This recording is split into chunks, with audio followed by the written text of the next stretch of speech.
everyone. Welcome to our meeting. And first off this morning, we will have our swearing in of our new County Commissioner, Rod Pape. Welcome. Good morning, Ross. Good morning. Please raise your right hand and repeat after me.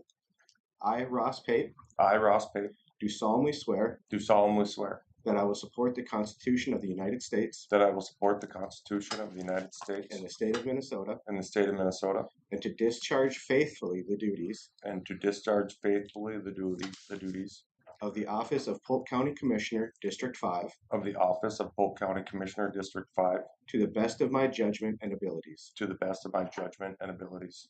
By the authority granted to me by the Constitution and laws of the state of Minnesota, but more importantly by the power granted to me by the citizens of this great state, I hereby confirm that you are invested as a Commissioner of Polk County. Congratulations. Thank you.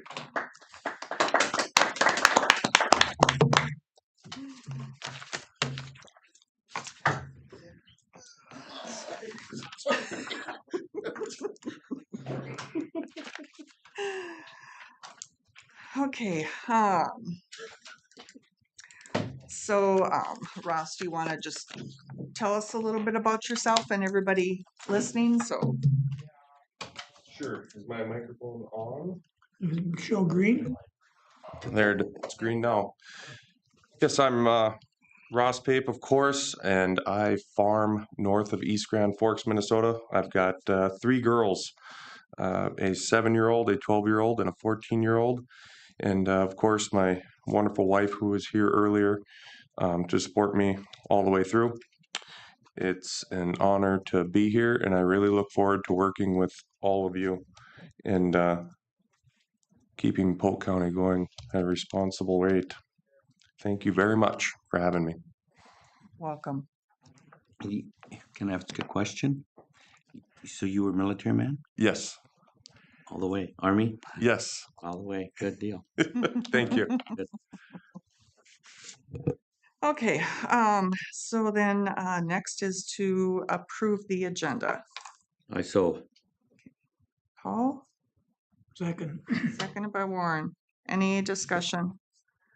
All those in favor say aye. Aye. Opposed? Carried. On to consent items. I'll move. Warren, second. seconded by Paul. Any discussion? All those in favor say aye. Aye. Opposed? Carried. Okay, on our issue form, we have committee assignments. They were included in the packet. So I don't know if you've had a chance to look at them. No, I was looking for him here. Oh, well, I found him. Um, That so, was the one that printed off before or no? yeah, pretty much so. I know that when Jerry Jacobson had passed away, that I know we had some committees that ended up being covered by somebody else, but I don't remember which those were. I think I got most of those, Joan. I believe so. Yeah. That I Um, took on.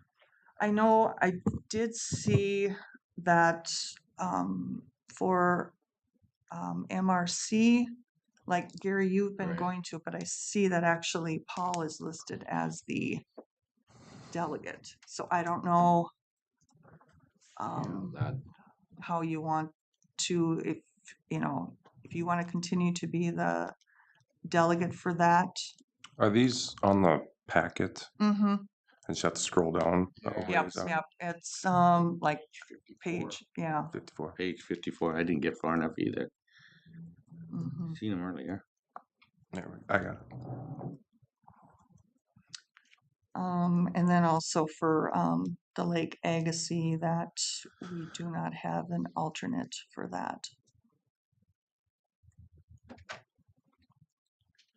I guess those are the two things that I noticed. Otherwise, I think all the ones that Mark were on would just automatically go Go to you, to me. Ross. Well, the Lake Agassiz, I'm on already.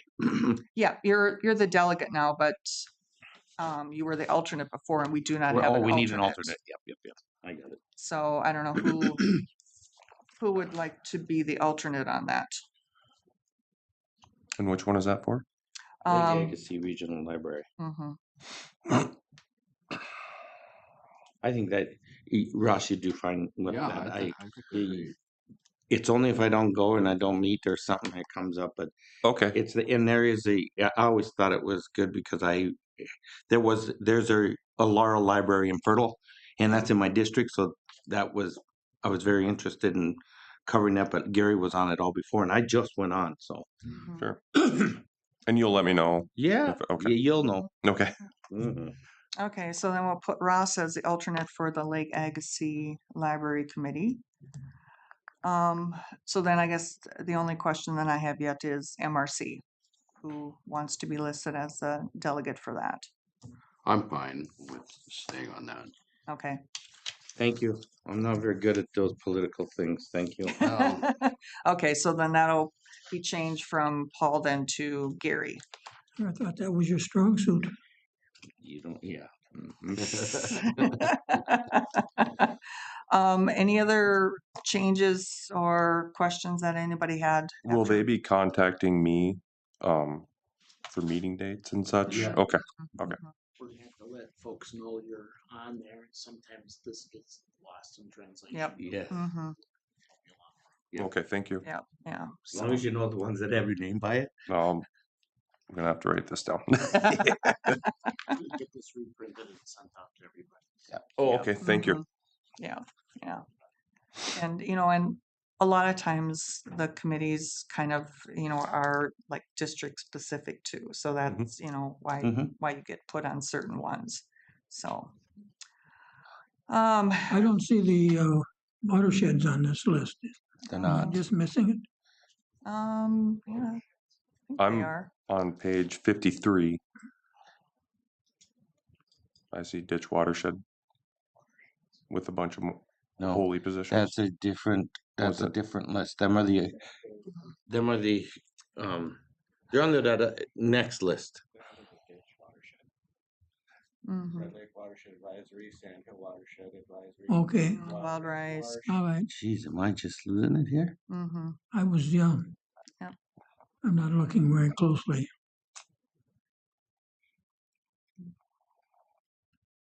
Yep. Red Lake and Sand Hill, Wild Rice Marsh, There should be a second Water. one on the Sand Hill. What do you mean a And second one? also an alternate delegate. Or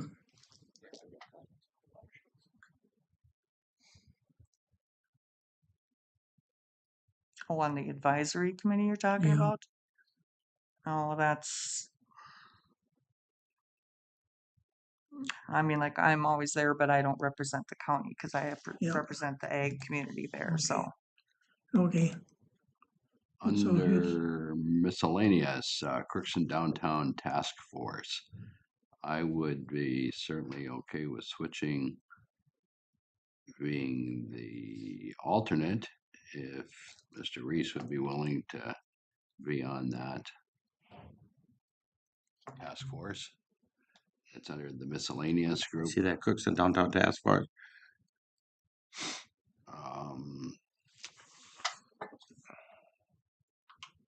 Otherwise, it's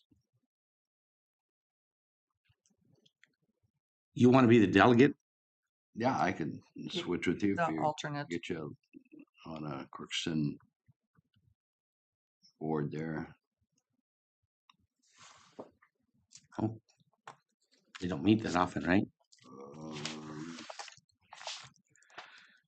A little busier in the summer, probably maybe monthly. The off season, maybe once every 2 months.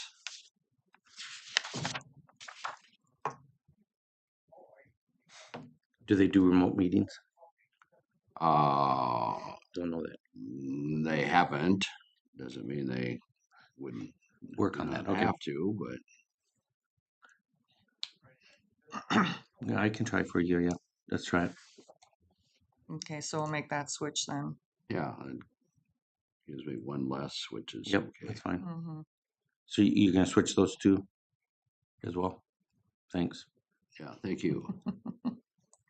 It's a good group. I mean, it's not a something. The other thing too,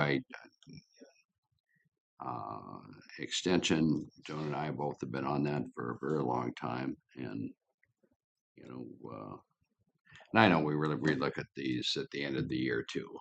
Mm-hmm. But something that Josh or I don't know if Warren's going to be here or not, but I'm a lame duck. he may be a lame duck. So there'll be some changes here that, yeah, that's fine. Yeah. I'm okay. Yeah. Okay, so then just with those few changes then, and like, I mean, if issues come up during the year and stuff, just let us know and then we can figure out something, just to make sure that we are representative on all of these committees, that, Right. because it's important that the county has a representative and a voice on all these different committees, so. Okay, so Sam, you got all those changes then? Sure. Yes, I believe I do. This requires some action. Yes. Oh, I'll move to approve. The okay, changes? Yeah. I'll second. okay, Warren and Paul. Any other discussion? All those in favor say aye. Opposed? Carried. Okay. Now moving on to the issue forum. Gary. Okay. January 23rd, I had planning commission, and understand that reviewing last meeting, you approved the septic tank there. There were concerns regarding the new residential unit in Erskine, and so people had some concerns about that, and we'll see how that also with Jake. Public health on January 30th, primarily approval of duties that need to be with 2026. February 2nd, I did join the Minnesota Rural Commissioners online. The concern is still the financial decisions as far as state dollars that are going to be dealt with. Not so much with 2026, but 2027, 28, they're going to be really, really tight budgets. And obviously legislators are looking at maybe trying to do some cuts in 26 to make things a little bit easier for 27, 28. There was someone, and I'm not sure if she was the chair or not of the bonding committee, but was kind of assuring that there was going to be there. The priority that she had particularly was clean water. Okay, that's very, very expensive, as we know, with what we've done so far. But she was promoting I believe it was 5 or 10 cent tax on all products that were sold in plastic. Okay? And that's not a recycling thing. That would be plastic with not only bottles, pop, ketchup, pickles, whatever sold. Would be a pretty big number.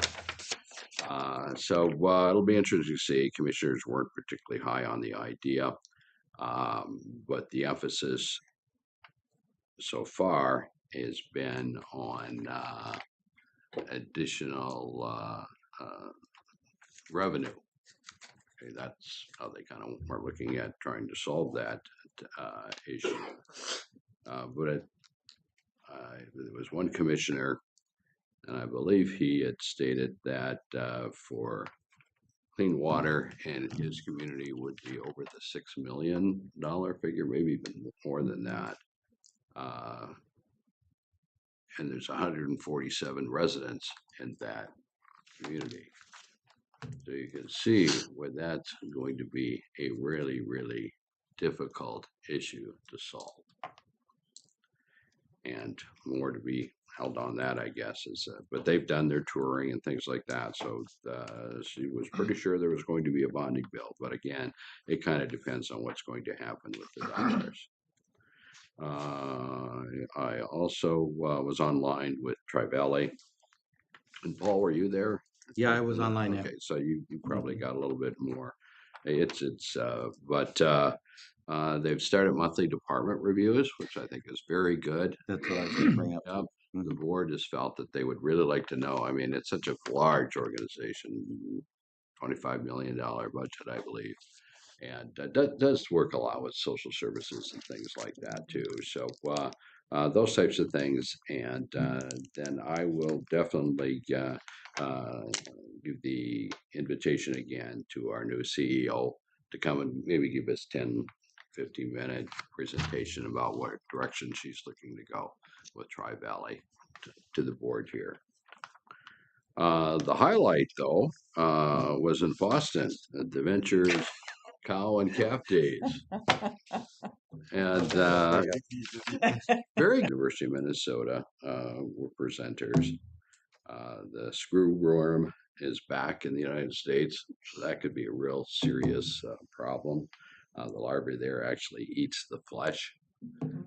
It's not nice. Not nice at all. Not so much up in Minnesota yet, but coming up from the southern states. To Texas. And in the Texas area, ticks and things like that.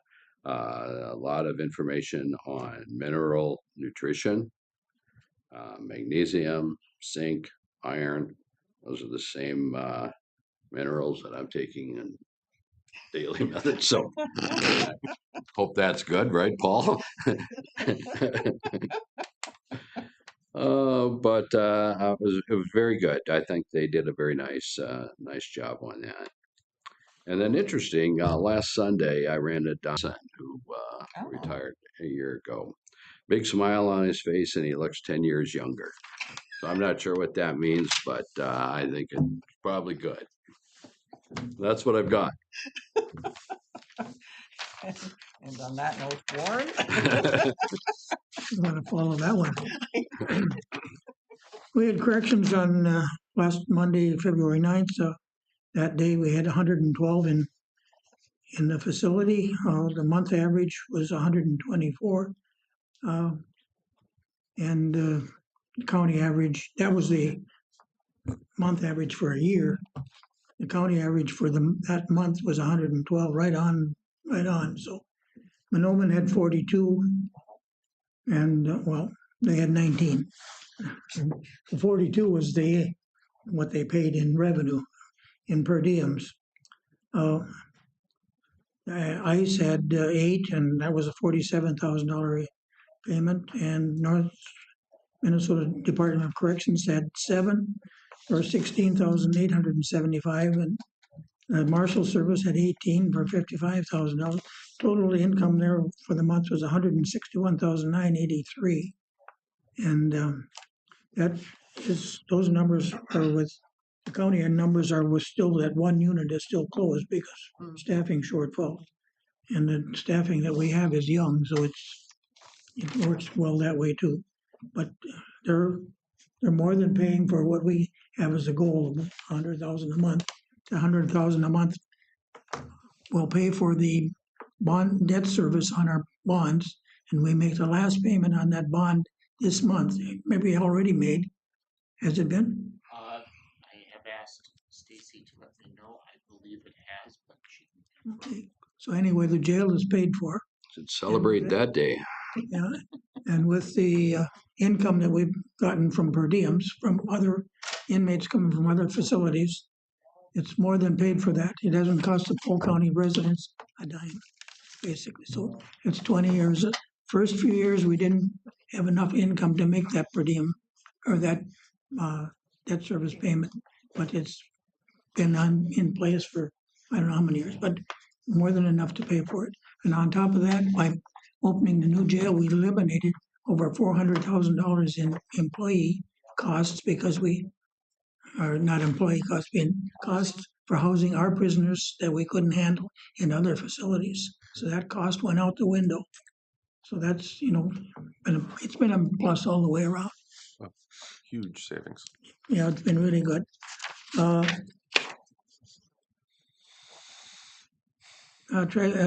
Juvenile Center had income of 59,000.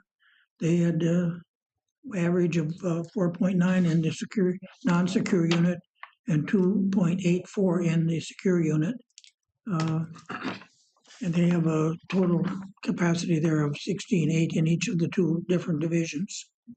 And yeah, they're kind of young in their staff, but they're doing well financially and from a service-wise as well. Probation had 64 new thousand cases. New cases, not 2,000. It's just like, whoa. New cases. And closed 55 cases. Staffing at the jail is basically they're short one person in the jail itself. They're short one in the juvenile center and short two in probation and short one secretary. So they're really getting up close to full staff.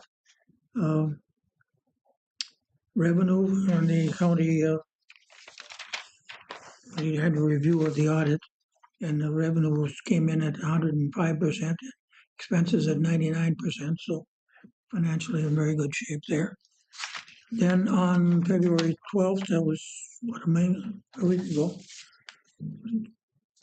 When it was on Thursday last week, we had the Northwest Minnesota Area Transportation Partnership. That's an 8-county organization involving the county engineers and MnDOT, Minnesota Department of Transportation engineers, and they get together and talk about different issues and things like that. And in this case, we had some federal money. We had $900,000 in some federal money that it can be used for alternative projects, not necessarily road and that kind of issues, but trails and sidewalks and walking bridges and things like that. We had 5 different applications made.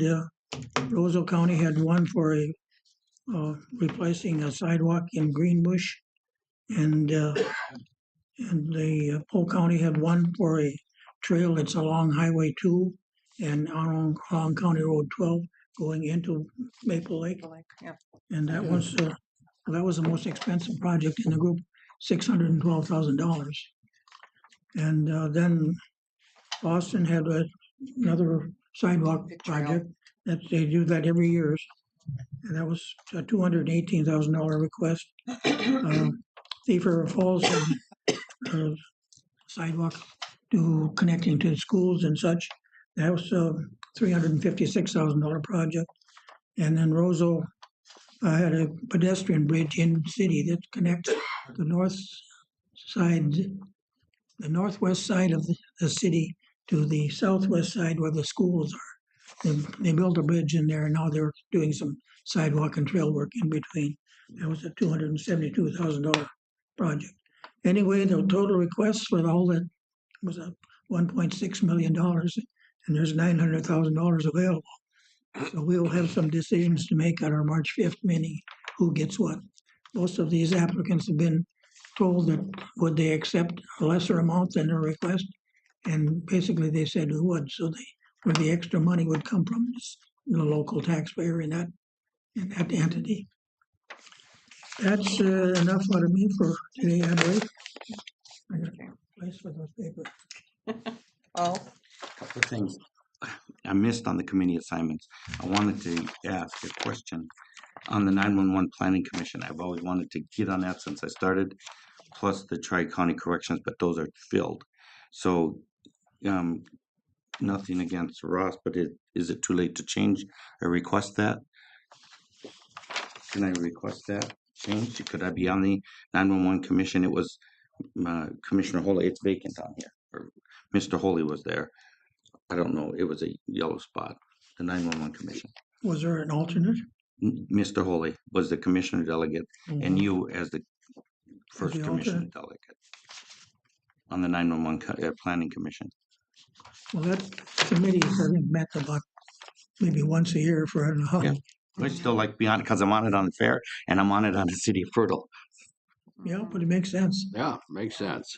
I mean, I still think if it was Mark's that Ross should remain would he be the main? No, he's not the main. Warren's the main. Yeah. I'd like But to, if you might it's just as well take it over. Because I'm not gonna be contributing a whole lot in my last months. so you want me to do the main part? Could just as well, That's up to you. It's got to be from you guys it doesn't make any difference And to me. there'll be a position open in corrections. when he comes up too. Right. Yeah. Yeah. No, I won't take his correction one, but the 911 planning. Yep, no, Mhm. Yeah, go ahead. Do we have to make a motion for that? Yeah. so moved. I would move that Paul would be. Okay, so Paul as the main and then Ross as the I will continue as. alternate. Alternate. But actually, for that one, I mean, both are listed as delegates, so it, They're so right. both Both are. can go. Yep. Both can go. Mhm, No, Okay. good, mhm, Mhm. Yep. good. We can So, both learn together. okay, so I got a motion by Gary to have a second, I'll second. seconded by Ross. Any discussion? All those in favor say aye. Alright. Right. Opposed? Carried. Okay. Okay. Then Tri-Valley. Tri-Valley I thought it was a good meeting. They didn't beat around the bush, and that is my biggest favorite. But they talked about everything, and her biggest goal was this having board members on these committees. I think it's understandable, and it's a very active group, and so I don't see that it's going to be a huge discontent from anybody to be on those extra groups and extra meetings. The most part is they wanted to be informed and more informed rather than just getting their information the day of our meeting. So I thought that was a good thing. I agree with you. I think we should have her come and introduce. She seems to have her stuff together, so that's a good thing. They made a good pick there, I think. Laurel was supposed to meet. The executive committee was going to meet this month, actually, this week. But they must be in the middle of their move. It must be going well because they canceled it. And Probably. and then they'll have a full board meeting on the 26th of March. Other than feeling, of course, with the icy roads and stuff, we get people asking all the time, why are roads icy? And I said, because it's the weather. I mean, get used to it. But anyhow, that and I think that's it for me. Okay. Okay, I will combine mine here. So since our last board meeting, I have had 2 meetings for the long-term services and supports committee. And I mean, we touched on some of that stuff during our social service meeting. And I have had, let's see, 1, 2, 3 for the MAFPA. So talking about acronyms. So MAFPA stands for the Minnesota African American Family Preservation Child Welfare Disproportionality Act. Memorize. There'll be a test later on. So the committee that the state work group I'm on, we did an interim report. This was our interim report, 110 pages. So we're just kind of waiting now to hear from, because we've gotten the response from DCYF and waiting now kind of from what the legislature tells us. But so one of the meetings was case review and the other one was workforce. And like I mentioned earlier this morning we're pushing for the case review to go to the state, just because of, workforce is a big thing and also for consistency in the review process. And then well, we were here on Wednesday canvassing votes. Oh, that's on my list too. Yep.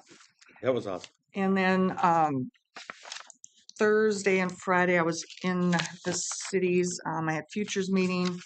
As usual, it was really good. Thursday, we had first a presentation from the Department of Corrections. And they talked about like their rulemaking process. And so right now they are working on the rulemaking of 2911, which I don't know. I mean, some of it's still kind of up here for me. But one of our members has worked in different states in corrections.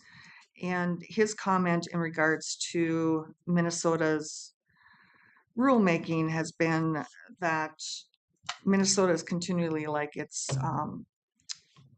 infractions and, it's all these negative type of words that they use, where some other states are like, it's more like, now I can't even think of some of the words that he used, but just more or less of, it's a way to almost like educate, you have an issue, but, we have a remedy for it, versus that, you have to close down, a pod because of, some infraction or something. So, that was kind of, interesting hearing kind of those sides. And then after the DLC, we actually had a presentation from the Sheriff's Association. Spent some time regards to the Sheriff's Association had sent a letter indicating a letter of no confidence in the DLC.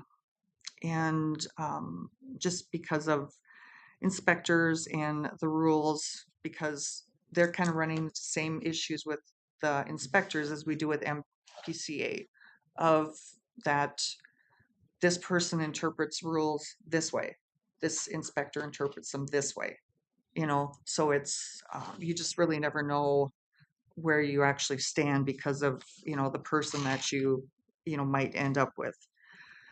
And then that evening we had the commissioner for deed speak to us, and he said, he promoted the paid family leave program, and he said, so far, now this is just from counties that are working with deed for the program, they had over 13,000 applications.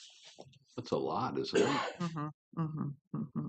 Yeah, yeah. So, but and he was saying, well, like, he's heard that when a person goes out on leave, that you're having to pay wages for two people.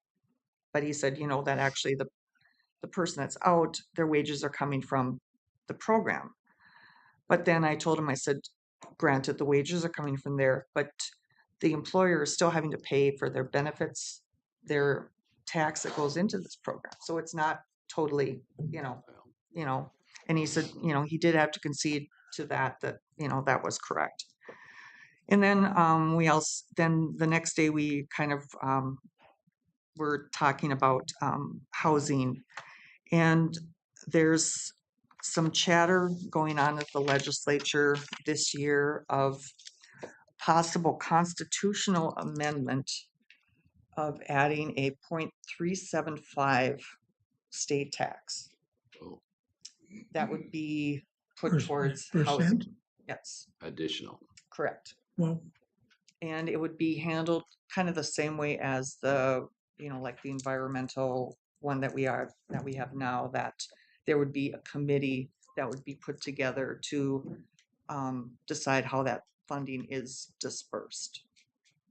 And, and like I pushed back, I said that, I mean, for, like Moorhead and for us, and then like Mike Slavic, our past president of AMC, he's in Hastings, and he said, he's dealing with Wisconsin's got a 5% sales tax. I mean, it's that, the way to solve these issues is not to continually keep on putting taxes on. It's just, it's not beneficial.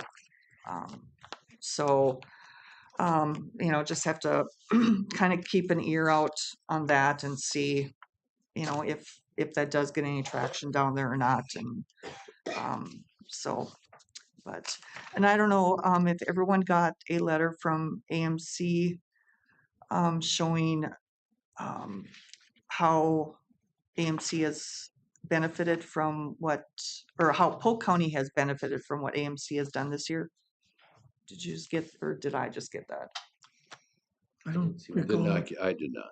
Okay, well, so we can take care of that later. So, yeah, Legislative conference is still on. yes. As the hotel is not open yet, but I'm assuming it will be. So yeah, that's kind of where, Okay. I mean, well, the I got it plan on my is, schedule. right now, everything is going forward. So yeah, so I don't know. Is that for all of us? Mhm, And when is that? March 3rd, isn't it? Starting, March, which is fourth. yeah, Fourth, 4th and 5th. Oh, it's not. I don't even. what Well, is it? I'm that's, sorry. yeah, we Oh, can, well, it's that's in coming St. up. Paul, so it's like where St. Paul. we spend time at the Capitol and stuff, so. Okay. But yeah, we can talk about it later Sure, on and stuff, sure. and there's other things that be coming on too that, if you, find some interest in that County are available to you. lobbies for. Gotcha. Yeah, so, but yeah, last week, everything it's on, to, happen, so, Okay. but, The yeah, hotel ain't open and it's 3 weeks away. but, I'm sure they'll tell us. yeah, yeah, I mean, Are you looking to No, go I Paul can't go that Ball? weekend. I'm thinking that, things will get better, maybe. But I mean, I did, when I was down there last week, I did run into them. So, but they are still there. But it's You talk protesters? no Or who are you referring agents. to? Agents. So, Okay, yep. Mhm. just curious. Yep, no, it was agents that I ran into. So, but no problems. So, okay. And then to Sheriff Tadman. We're running behind, but that's okay. You don't have to rush. Have to rush. I mean, we'll just cut Jake out of the. Pretty happy about that. Good morning. We'll start off. I have my monthly report for the month of January. And for paid services, for our services for the month, we had 2,616.62 and our no charge services of 1,019.24 with a total of 61 services coming in for the month of January. Do you actually collect it? Do you get the 2,600 in pocket before you write it on there? Yeah, before we go Good. back out. Good. Interesting.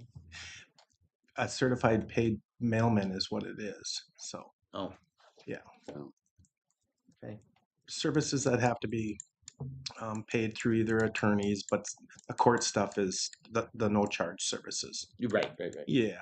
Mhm. And then I think this is a little because we should be into the transports, but we'll go with the calls for service for our dispatch center. We had a total calls of 2,239 with emergency of 679 calls, and then our non-emergency was 1,560.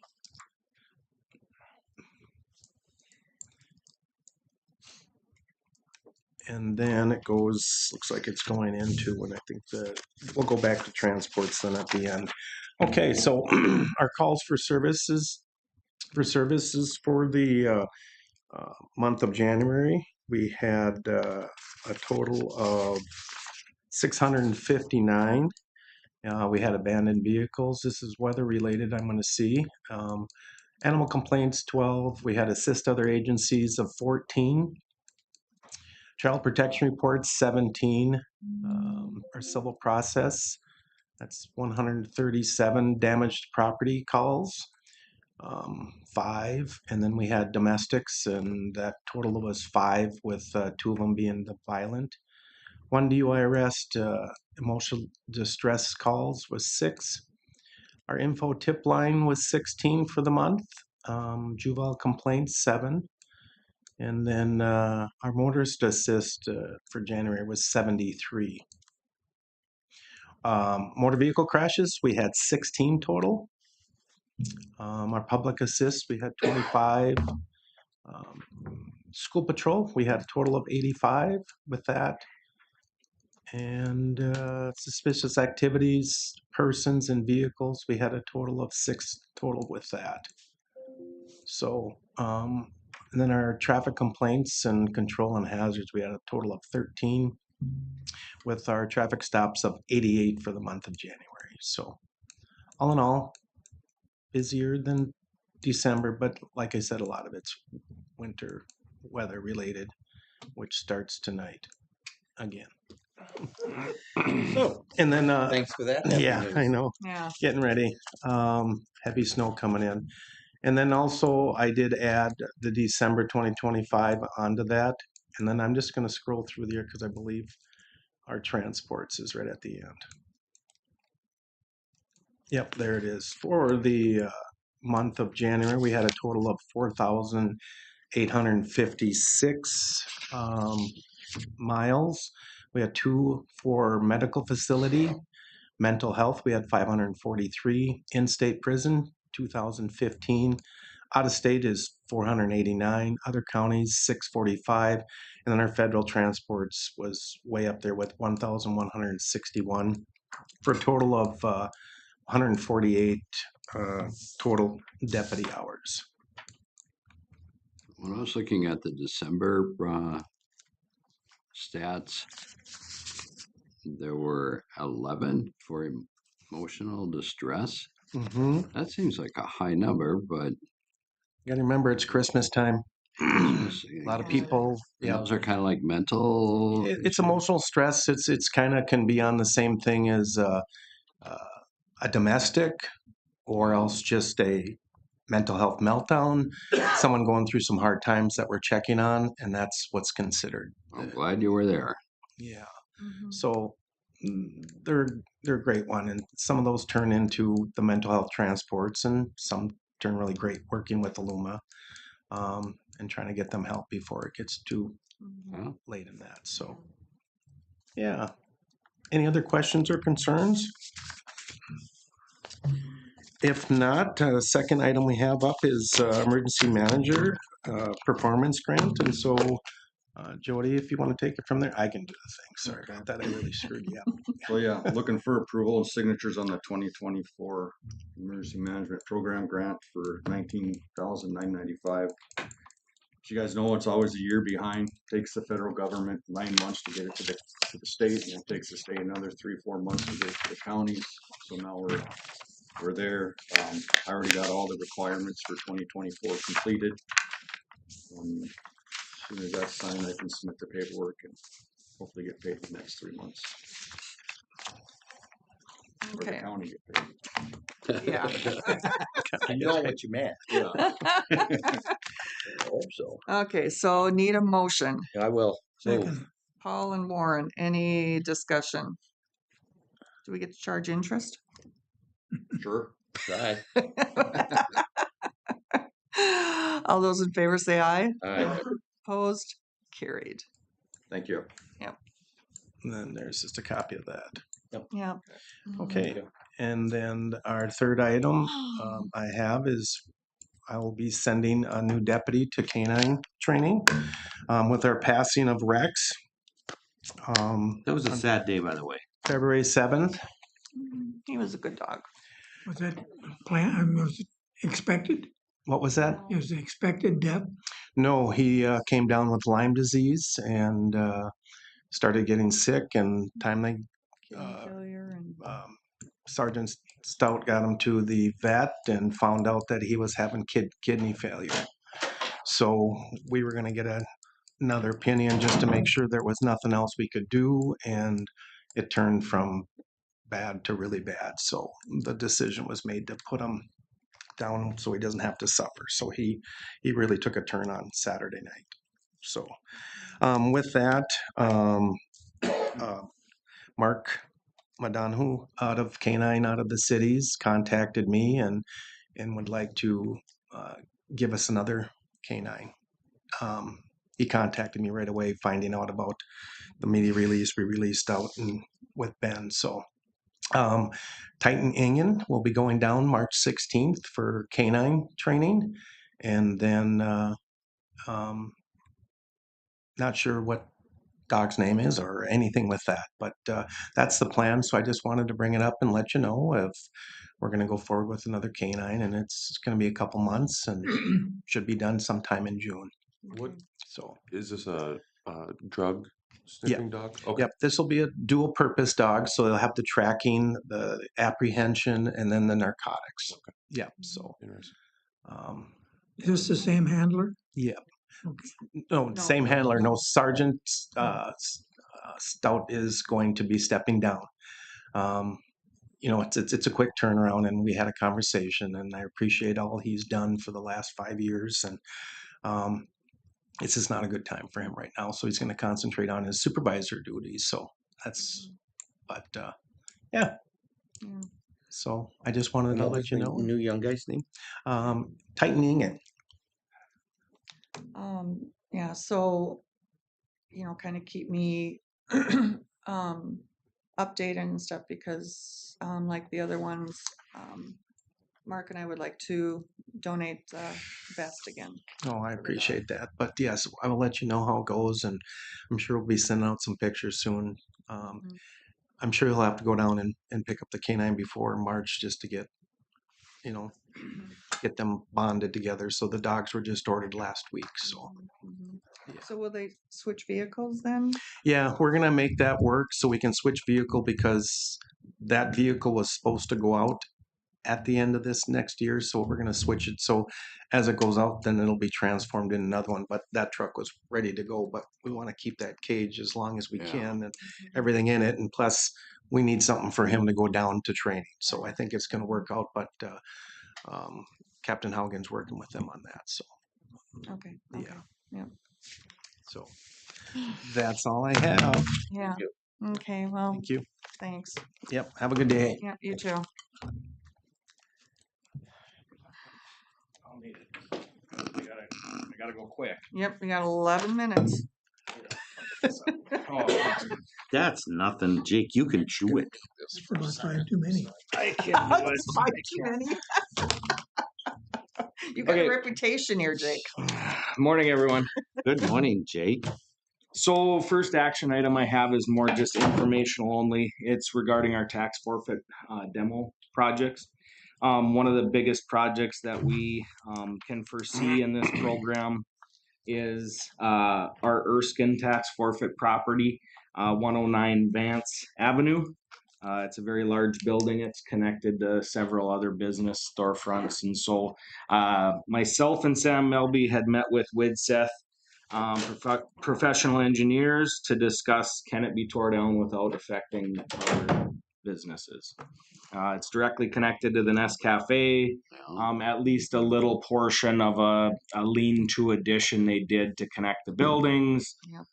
The extent of how that's going to affect the Nest Cafe is yet unknown. Because I just received the bid after pestering them for months and months and months regarding basically their professional services, doing a demo feasibility study, as well as prepping the demolition bid packets to go out. Some of the other items in it of the scope of work are them to basically hold the contractor's hand to make sure it's performed to their design spec or demolition spec in this regard.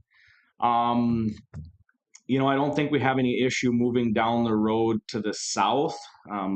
This study will help, but a lot of those businesses, if you look on the backside of the businesses, there's nothing to the buildings that are directly to the south. You have no boundaries contracting that's directly connected to it with no back wall on it. The building's completely open. You can see right through the building. And so we're hoping that it stops there where they can just take down that one building. I've been in contact with, Tommy Helgeson owns the Nest Cafe, and so they've had some damages with some of the storms this past summer. So we need to act on this. It's really the second floor sitting on the main floor, and it is filled with stuff. It was a former thrift store, hence why there's so much stuff in it. We've had a number of issues with people entering the building in the last couple years. They're thinking there's stuff in there that they should be taking out of it, and they shouldn't. You're going to fall through the building and end up on the basement, and we're going to have an issue. It is locked up, but they seem to find a window, a door they can pry open, get in. It is a hazard that needs kind of some action. We've kind of estimated in total project costs probably are floating around $300,000 to $600,000. And that's only for that building. One of the issues is a building you can't enter to do effective asbestos sampling in is a building that typically the state deems as you're going to treat all the demolition as asbestos. Tip fees alone on that's 5 times the price of normal demolition. There are some ways that we can work with the state to try to get some reprieve in that, doing some testing while they're doing it, but that does no good because if it's the entire insulation, once you start knocking down walls, it's airborne. Yeah. Now, the way to do that is wet it and try to contain. Now, that's the things you can do some on the forefront without saying, okay, everything in the building is asbestos containing. A building of that age, we're gonna find something. There's gonna be something in the building that's asbestos containing. Can you be a little more optimistic? I wish. We don't know a lot of the answers to some of these questions because typically how it works is we're going to clean the building out. We can't send anyone in to clean the building out. Formerly, we'd use our sentence to serve to go into buildings and clean those out. We don't have a sentence to serve program anymore. So not that we would send them in anyway. Once the county got the building, it wasn't safe to go in anyway. So there was no saving anything or getting things cleaned out. Once we got it, it was already dilapidated. It's passed. It's just been kind of a holding on to the seat of our pants, waiting for some grant or something. But the beautification grants that the state puts out is you need a use. You need somebody to say, hey, I'm going to do a new building on that site. I'm going to do something with the site. We don't have that draw in Erskine where, hey, we're going to put up a business where that one was. There's other areas to do it. Right. So, this is really, I just wanted to bring this in front of the board because just want to basically be transparent that we're going to proceed forward in seeking professional services.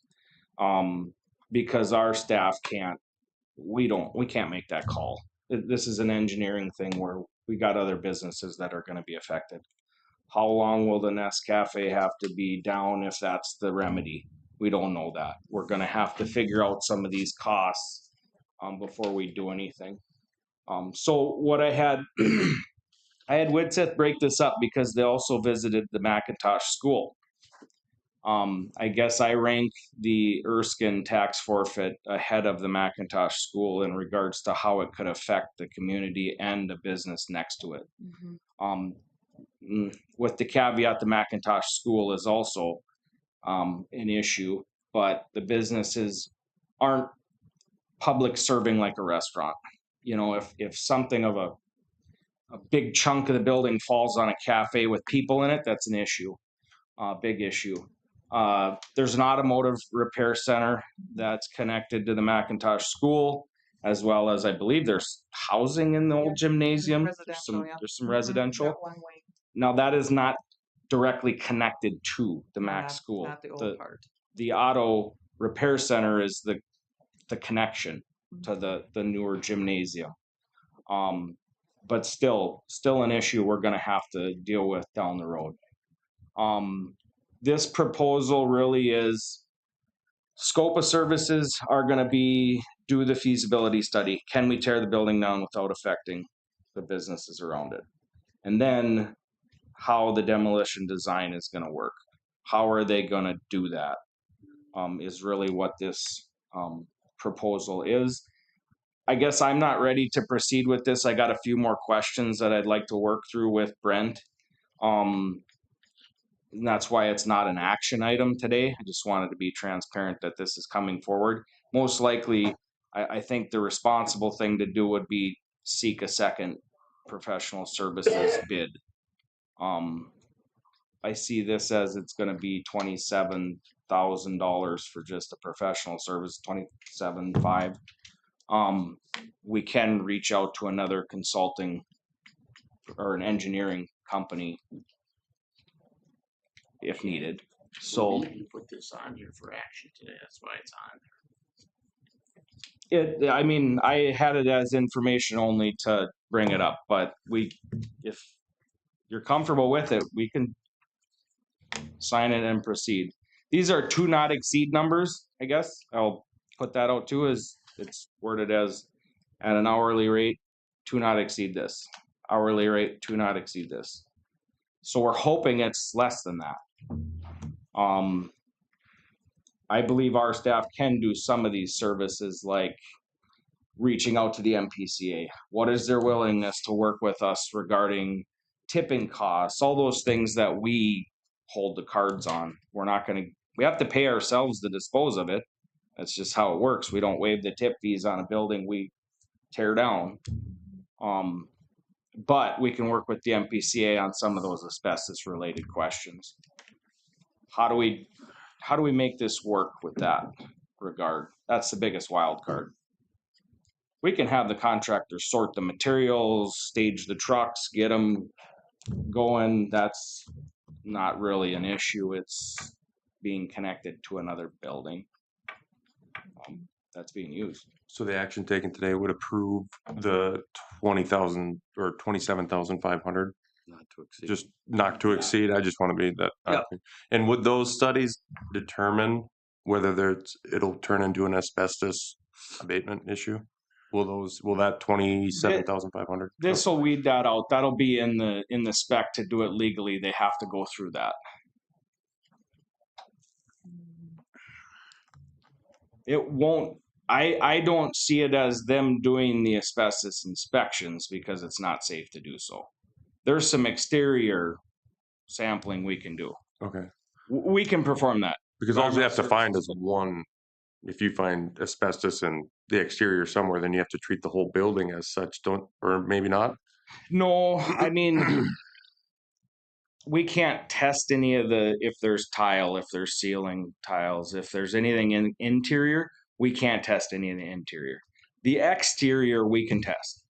We can test components, caulking, the roofing materials we're gonna have to coordinate with getting a boom lift or something, but we can do some exterior testing. You're not getting on the roof, but you could try. What there's left of it. It's not always that if you find it, it's the entire building. You're trying to weed out what are we supposed to abate, is the typical tear down.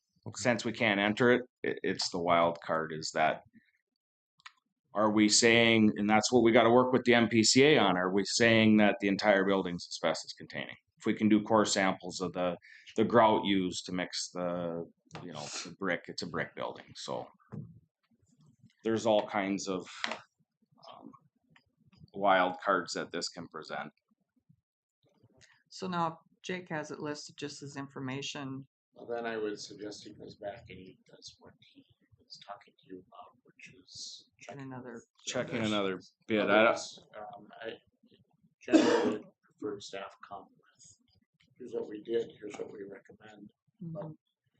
Probably the cost that we're looking at is warrants some understanding of this. This isn't the only thing that is going to be coming. This is what happens when every tax forfeiture goes to the county. So responsible for these properties. But we had staff meeting about how to approach them, how to get ourselves ready for the accounting of the cost, because these aren't budgeted for, but they do have to get taken care of. So, Mhm. I got somebody waiting here at 10:30. We have to get done with her before our 11 o'clock starts. So Yep, okay, I just want to make, this will be back in front of you. I'll seek a second okay. bid. Wanted to put it on the docket because we did have a meeting regarding it. Okay. On the Okay. demolition subject in Erskine, is there anything possible to happen with that two-story building across the street from Nescafe to the east? You see that thing every time you drive to That's town. Boarded up, and every other day there's a different window boarded up. Mhm. Thank God that one's not tax forfeit yet. Right. Somebody's paying the taxes on it still, but you could foresee It's gonna somebody's just happen. gonna Yeah. walk Well, away. there's That's an gonna old be- hotel, and there's Mm. all kinds of. Mhm. We're gonna have all kinds of fun. You can just look at some of our older downtowns, and Yep, so. Okay, so then we'll wait until you come up with another, I'll bring that. Yeah. For action at some point. I just wanted to put it on your radar. okay, sounds good. Okay, this is really, I can whiz through this. This is already a contract. This is a joint hauling contract with Beltrami County, Hubbard County. I'm just seeking approval, a motion and a second on this, because then our accounting services can write them bills and we don't have to bring it in a consent item every month. Right. Beltrami County holds the contract bid specs on this. It's bidded out the way it should. They've already signed, this is already signed, sealed, and delivered. I just need action on it to actually fulfill our payment obligations in the contract. Mhm. I will move. Okay, Paul, I'll second. just a couple questions. Do you know, were there any other bids? I believe there was. Yeah. Okay, Yeah, okay, they had other bids for this contract. okay, Yep. good. Since it's a joint hauling contract and a little bit more Mm-hmm. regional, there were other bids. Okay. Yep. I noticed something in the contract that talked about fuel surcharge. Does that pertain? I think I put this, that's based into the mileage rate. Okay, So they, so it's they nothing- just, that's why it goes up every year. Okay, They don't know what the fuel prices are gonna do, so Yep. then okay, they have some protections if it goes to a certain, it's like ours, floor and Mhm. ceiling. Yep. Mhm. You know, okay. Just wanted to double check on that. and I think Okay. it's only like 30 pages, so. I'm getting there. Any other discussion? Not all those in favor say aye. Opposed? Carried. Okay, I just have 2 haulers license if I could seek your signature on. These Mhm. ones, they obviously surpassed our deadline of December 16th. They were charged penalty fees. We've gotten the penalty fees paid. And so I need basically approval for Al's disposal of Ada. They've fulfilled all their requirements to have a hauler's license in Polk County. So I'll do that motion first, Okay, for Al's. Paul. Looking for a second. Second. Gary, any discussion? All those in favor say aye. Aye. Opposed? Carried. And then the next one is Tipton Grease Services. Same thing, they've paid their penalty fees for being late. Okay.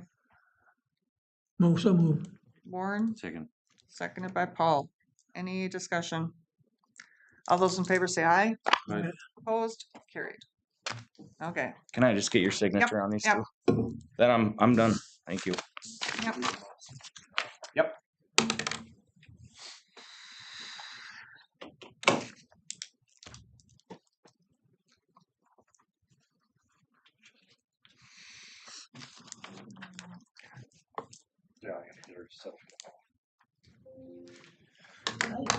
thought it was interesting that both of them are for the composting. Just tipped. Well, but this one did too. But yeah.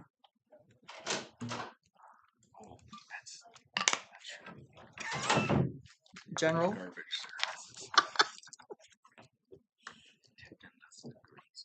Annette, can you hear me? Can't hear you. 1 second. Right now, Mhm. they use us as the drop off point.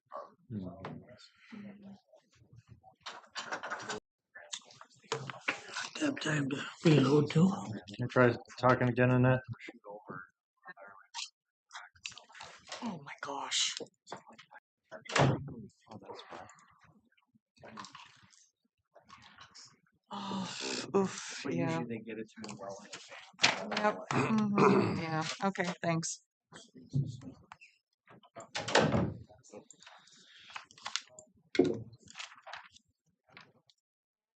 Gotcha.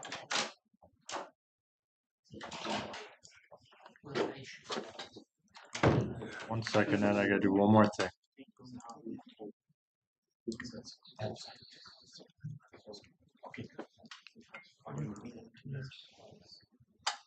Annette, is it possible to get you to scoot a little bit to your right?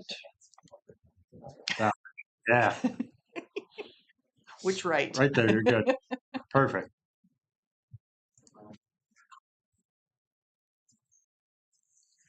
Okay, now you got to move back a little bit. You were good. You were right on. Okay, you're good. Don't move. Stay.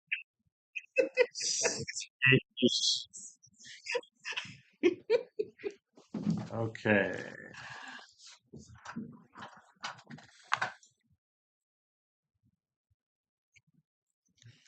Yeah, you should be good, but yeah, you can share it. Yep, that's good. Can you zoom in a ways on that? A little more. Thank you. You're good, Annette.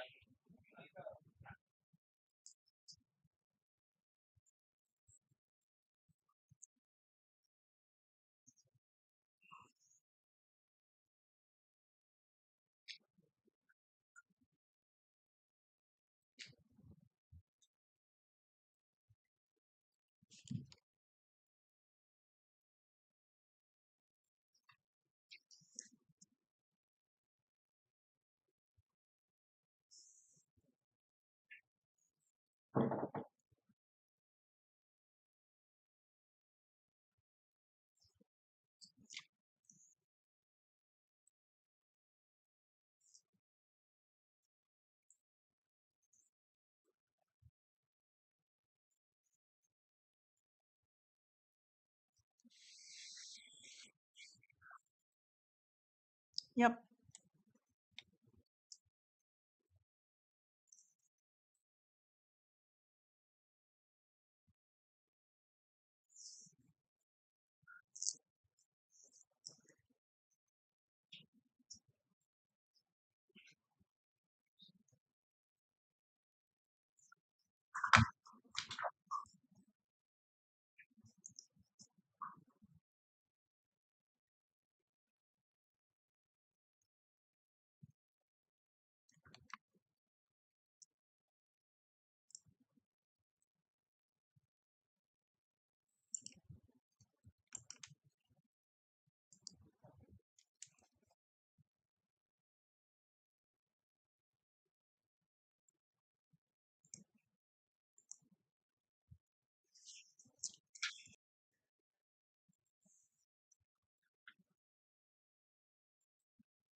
The 1 month all the way up to 10 years as to what investments are doing in the market.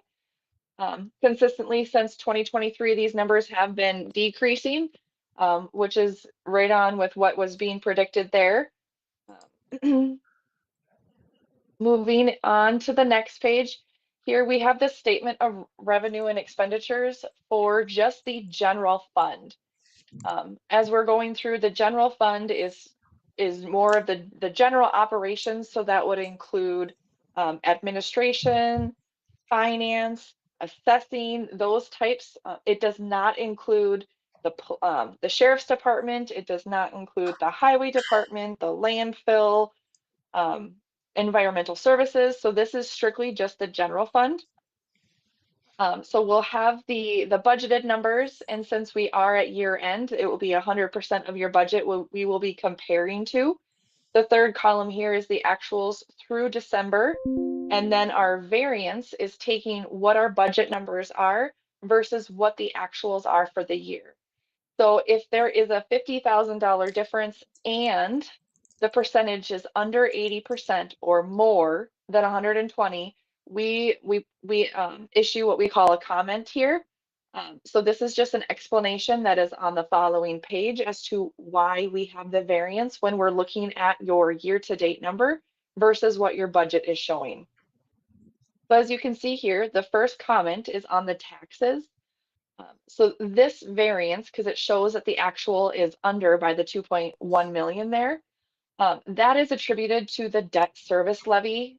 When the county did the 2025 budget, they had roughly 1.8 million that was allocated for debt service. If you remember back to the third quarter report that we presented during 2025, we did move the debt service out of the general fund, and it is in its own debt service, and that is also a note down below for the expenditures as well. So really that number isn't off. We just had a change in accounting practice from what the budget is showing. All right, the next comment there is on the refunds and reimbursements. As you can see, the year to date is much lower than what your budget numbers are. And this is just a follow up from the last time that I spoke on these numbers as well. With the new finance director with the county there, we have made changes to directly allocate any bills that the county is paying directly to those departments rather than having the general fund pay them and then get reimbursed. So once again, just that change in accounting versus how the budget was set up is that second explanation there.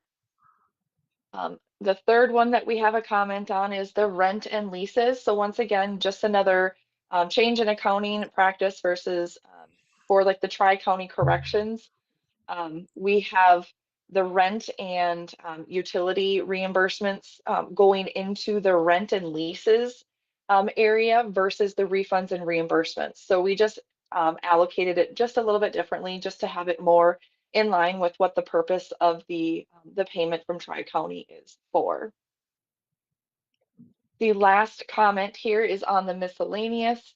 So as you can see, the actuals are higher than what the budget is, and this is due to that settlement payment that was received for damages at the Juvenile Detention Center. So that was in line with the third quarter report as well. Moving down into the expenditure side of things, as you can see here, the Board of Commissioners has the first comment there. This variance is due to the cost share for the West Central Watershed District. This is one of those areas when we talk about preliminary numbers, as we have some cleanup that we need to do, as there's an adjustment for year end that's accruing that shouldn't be there. So we will go in and clean that up. So that variance should go away from between now, the fourth quarter report, and when your audit is actually issued later in the year.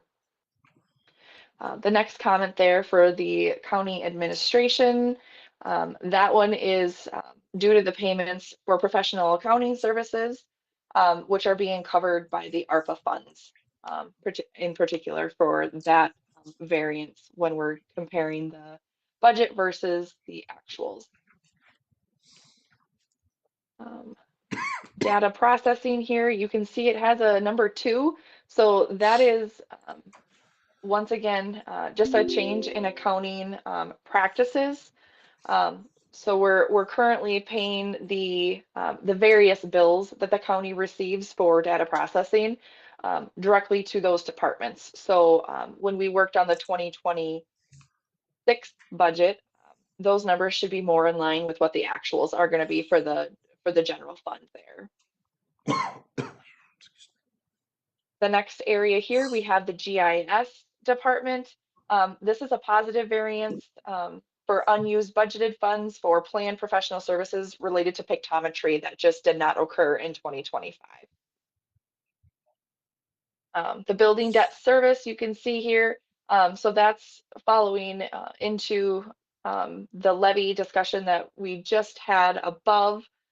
So those payments are now being made out of the debt service fund. So they are not reflected in the general fund. Once again, when we worked on the 2026 budget, we made sure to move those expenses from the building debt service of the general fund to the applicable debt service fund. All right, and then the final comment on here is the other general government. That has to do with the property and casualty premiums. We had some change in accounting practices, so this is another one of those areas that we'll dig a little bit more into when we are closing out year-end numbers, just to make sure it was allocated the way that we wanted it to. And just when we're comparing that with budget, since we had changed the accounting practice, the 2026 budget should be more in line with where it needs to be this time of year. Questions on the general fund?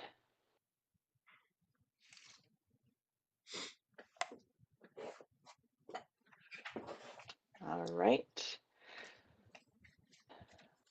Moving into the next statement of revenues and expenditures. This is for the road and bridge fund, so also known as your highway fund. So once again, we have the same budget numbers compared to the actuals, and then we have a comment in there for anything that's over that 50,000, and then outside the 80 to 120% parameter.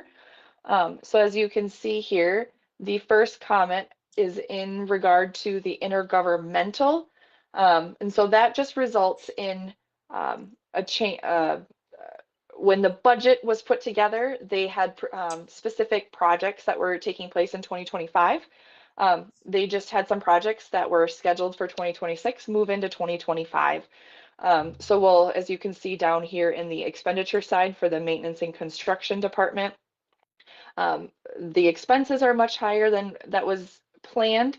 And then the offset were the intergovernmental revenues from the grants from the state. So those were for the road and bridge. And then as you can see, they have a variance for the miscellaneous. This had to do with reimbursements from other counties for their share of the calcium chloride project, as well as the Columbia Township contribution to the construction project that is listed just a little bit below the SAP 06599281. Just some projects that were happening that were not necessarily planned when you guys went through the budget process in 2024. And then the final comment for the variance here has to do with the other public works department. And once again, that plays into the calcium chloride project, which is directly offset by the miscellaneous reimbursements up top here. All right. Moving into what we call the schedule of investments, also known as the attachment C. I'm sorry, it's going to be a little difficult to try and get this all on one page for you to see. But this is just a breakout of the 42 million that we originally started with for the presentation, the cash amount. So we break it out into the different areas. Maybe I'll just focus over here. So the county is currently maintaining all of the tri-county corrections, reconciliations, and tie-outs. Along with the next section, we have here just the checking and savings accounts, along with some investments that is in the magic account. So this is very similar to the Q3 report, as the county was very liquid at that time.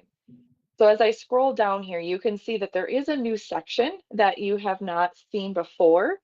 So this has to do with the new investments that the county has been working on with Morton Capital. So you can see US Bank, we have some different types of investments down here. We have quite a few CDs as they are performing well with the return and they are very safe.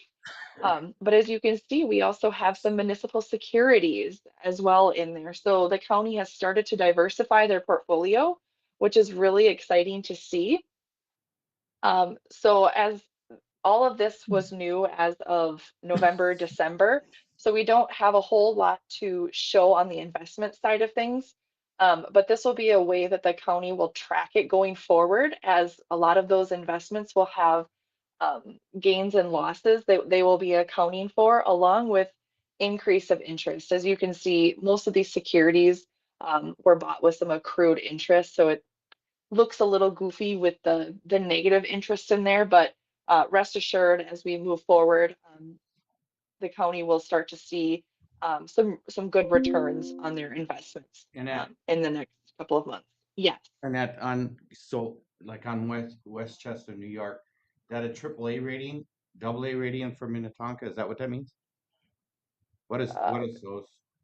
What is, The rating agency lets the county and the investment firm know how like how well the agency is that they are investing with. So if you remember the portfolio or the investment policy that was established, we set those guidelines as to the types of securities that the county can invest in.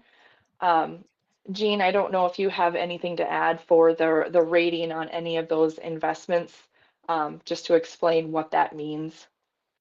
Absolutely. Anytime a municipality, county, city, etc., will sell bonds, they go to the credit rating agencies in order to get a bond rating. and that's what And that if, rating is. Their bond rating. That's what that means. Yes. Okay, that's my question. Okay, perfect. Any other questions on this sheet? All right. All right. Moving into the next attachment C. So this is just another view of the information that was in the prior page. We focus a little bit more on the liquidity of the investment. So as you can see, everything is, we still have the most of it in the current. As we start to get the finance department to really look at that cash flow going forward. So it's hard to see here, but it's really exciting to see some of these other buckets start to fill up. So we expect over the next year to really see a lot more in these buckets versus the current, as the county gets more of that cash flow analysis in there to see where they can really invest a lot of their funds. And then we break out down here the type of investments.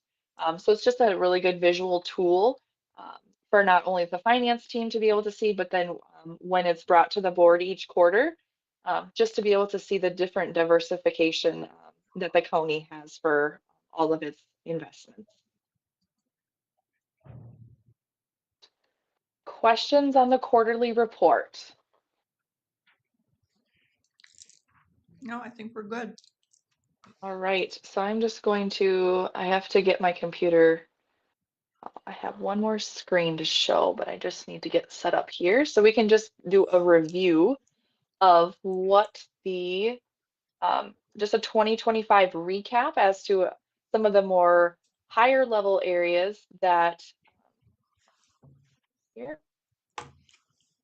that the county has gone through, and then we'll look at some of the 2026 services, and we just have a little bit of a time frame in there just to help with that. So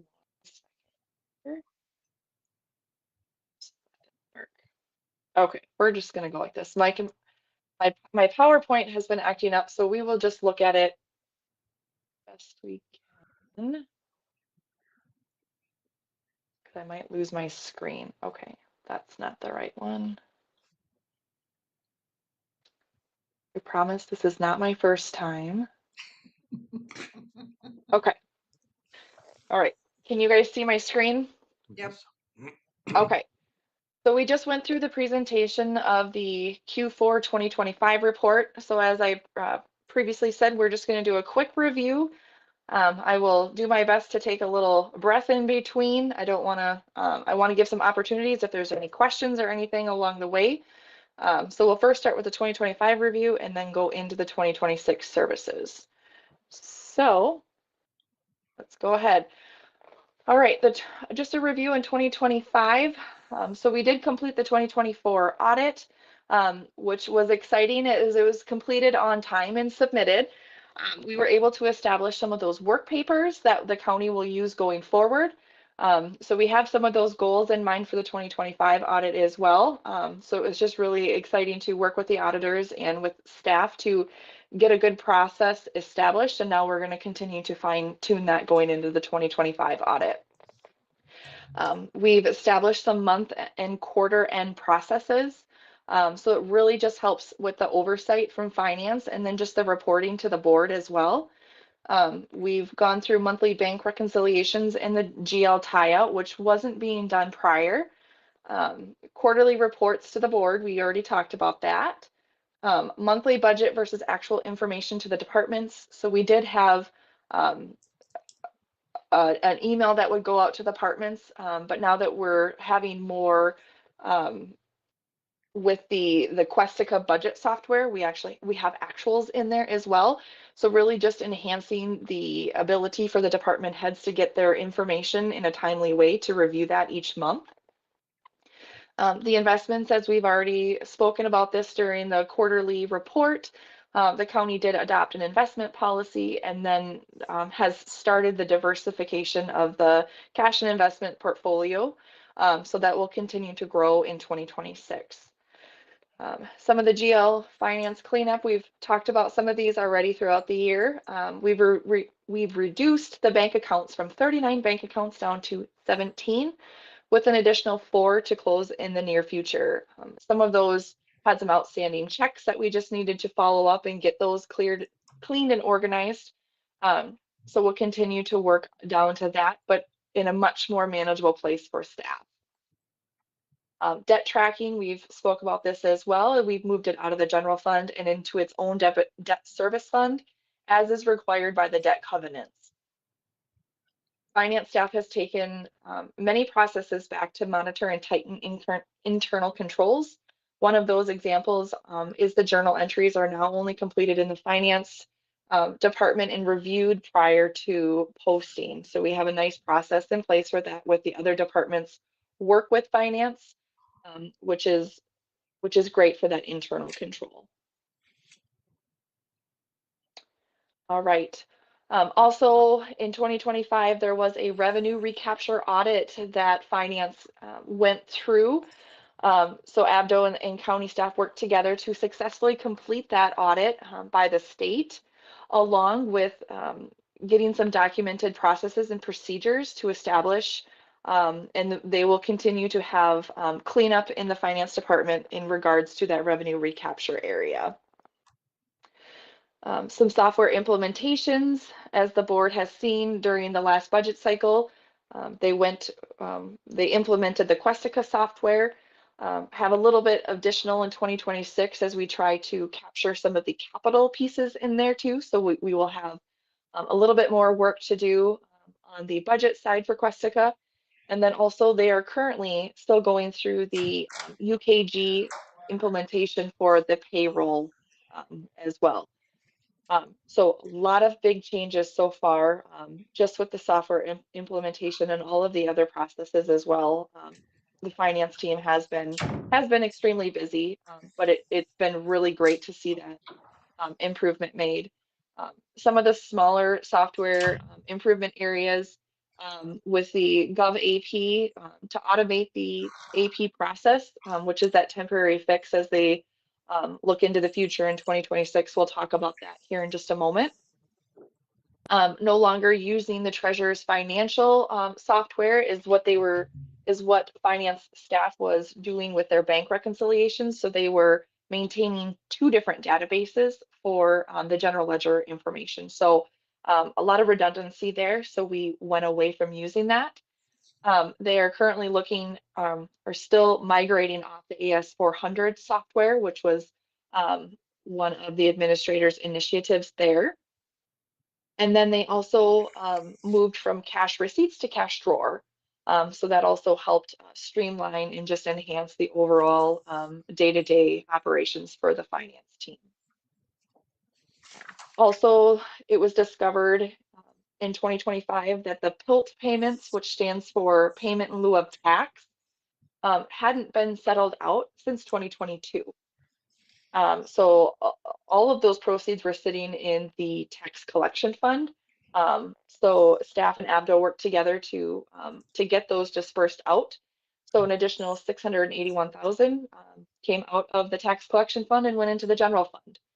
So that was exciting to see a lot of that cleanup and to see the impact that it has for the overall fund balance for the general fund. And then also the hiring of the finance director. She has been an invaluable asset to the county and really excited to see the continued improvement into 2026 as well. All right, that was a lot of information for 2025 review. Are there any questions before I move into 2026? Nope, no questions. All right. So as we look into 2026 services, here is just the overall plan for ABDO's assistance. We have the staff training and month end. Nothing is changing on there. We work with staff to go through a lot of the legal compliance reporting that the county needs to do each year, and just be a good technical resource for staff as their questions come up. Organizational structure will continue to assist the county staff with overall structure and additional job duties, just help with the overall process there, bounce ideas off, anything along those lines, along with identifying areas that the county currently isn't reconciling or having eyes on. We help with that as well. The 2025 audit prep. So we will assist with the year-end close again, and once again, just really starting to work with staff to get the work papers and their overall process in place for that annual audit. So we're really looking to improve that once again as we go through this next audit cycle. 2026 fixed asset reconciliation. So once we have the 2025 capital items tied out and cleaned up, we will begin that process. We'll go through the current listing, compile all assets into one listing, making sure that it's accurate, and then we will go and actually compare that with what has been insured for the county to make sure that they're properly properly insured, so you're not paying too much in premium or not paying enough in order to be covered for all of the assets that the county has. We will also be a part of this process as well, which it goes in with the financial management policies down below, but the county will look at updating their fixed asset policy. So that'll also be part of this section as well. 2026 bank reconciliations. ABDO will continue with the monthly bank reconciliations and GL tie-out until staff has capacity with all of these changes. It has been one of those areas that we will be moving back to the county once they have the support to be able to take that back on. An audit RFP, as the county did a one-year extension with their current auditors. We will be assisting with helping draft that proposal to go out for additional audit services later this year. And then towards the end of this year, we will look at updating and or creating financial management policies just to help with that oversight and to make sure that all of the areas are covered for the county for financial management policies. All right, moving on to the last 2026 services. The county will be looking at doing an ERP software for RFP and analysis. So as you can see, we have a timeline here that we're working with staff to update the proposal specifications. As the county went through that back in 2019, we are just doing just a quick review to make sure that it is still in line with what the county is needing for the ERP software. So as you can see, we are currently underway with that review process. So we're looking at March going out and soliciting from a couple different vendors for ERP software. We'll have some demos in there for staff to be able to go in and look at what the different softwares are, and then hoping to have information to the board here come springtime. Once that's established, then we look at the availability for implementation if the board approves of that next step. All right. Any questions for me? I know we ran through a lot of information in a very short time frame. Anybody have any questions? No. No, I think we're good. Perfect. All right. Well, I just want to thank the board again. None of this would have been able to proceed, and it's just great to have the support from the board. So I do appreciate all of the support, not only from the board, but then also from staff as well. We've made a lot of good progress and look forward to continuing that relationship. Yeah, well, thank you for all your work also. Well, have a good day, everyone. Yep, you too. Thank you. Thanks.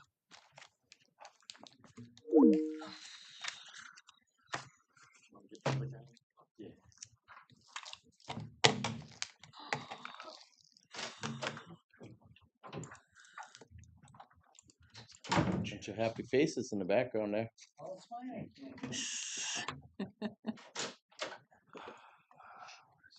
You see what that was? It's all his fault. It is. Well, forgot to lock the doors. Look what comes in. I have the sheriff in the office.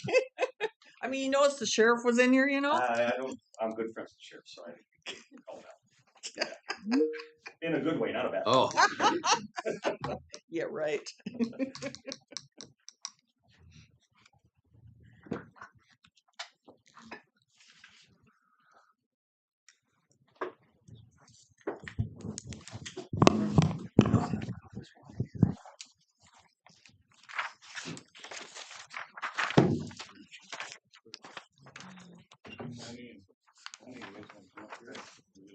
Joe, do you want to do a motion to recess the county board? So then we can call to order the joint ditch board. Okay, I'll make motion to recess county board. okay, we're recessing at 11:08. second. Seconded by Gary. Any discussion? All those in favor say aye. Aye. Opposed? Carried. Okay, we are now recessed. Okay, then Reggie, we can call to order the joint ditch 60 meeting, correct? Yes. So with that, we will need nominations for a chair. I nominate Mrs. Lee. I second. Well, do you want to introduce yourself? Well, go ahead. Well, it should, I mean, just also make sure that the ones that are actually on the committee know who they are. Yeah. So, Brian, can you hear me? Yes, I can. I am. okay. We're gonna go through some formalities first and then start the discussion on redetermination, just so you know, Brian. Okay, for the next. Okay, thank you. I appreciate that. Joan, you'll need to call for a vice chair and then a secretary. Okay. So then I, Voted on it. Sorry. huh? Was it? After We you didn't vote it yet. No. Chair. Are there any other nominations for chair? I move they cease. Vote for or make unanimous Unanimous vote. vote. And second, Okay, so all those in favor of myself as chair, say aye. Aye. I, Opposed? Carried. Okay, now we need a nomination for vice chair.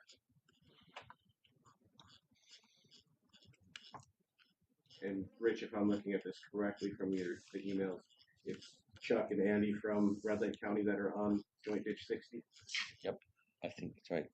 Yeah, but we'll be doing it. Tony and Andy? No, isn't it? 60. 60. You have Chuck or do you have Anthony? I have Well, Chuck either- and Andy. We're actually supposed to have Al Al. Remick up here. Yeah. So Al, you're sitting in for Chuck and then my Pull another mistake. chair out. Yeah, just pull your chair He'll up be up here, for Al. next meeting. Yeah, but it's supposed to be Anthony, Chuck Flage, and Anthony, Andy Moran.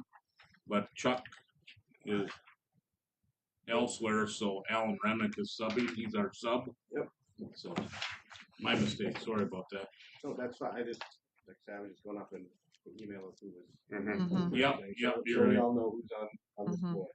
Yeah. Brian, will you be joining us via video at all or no?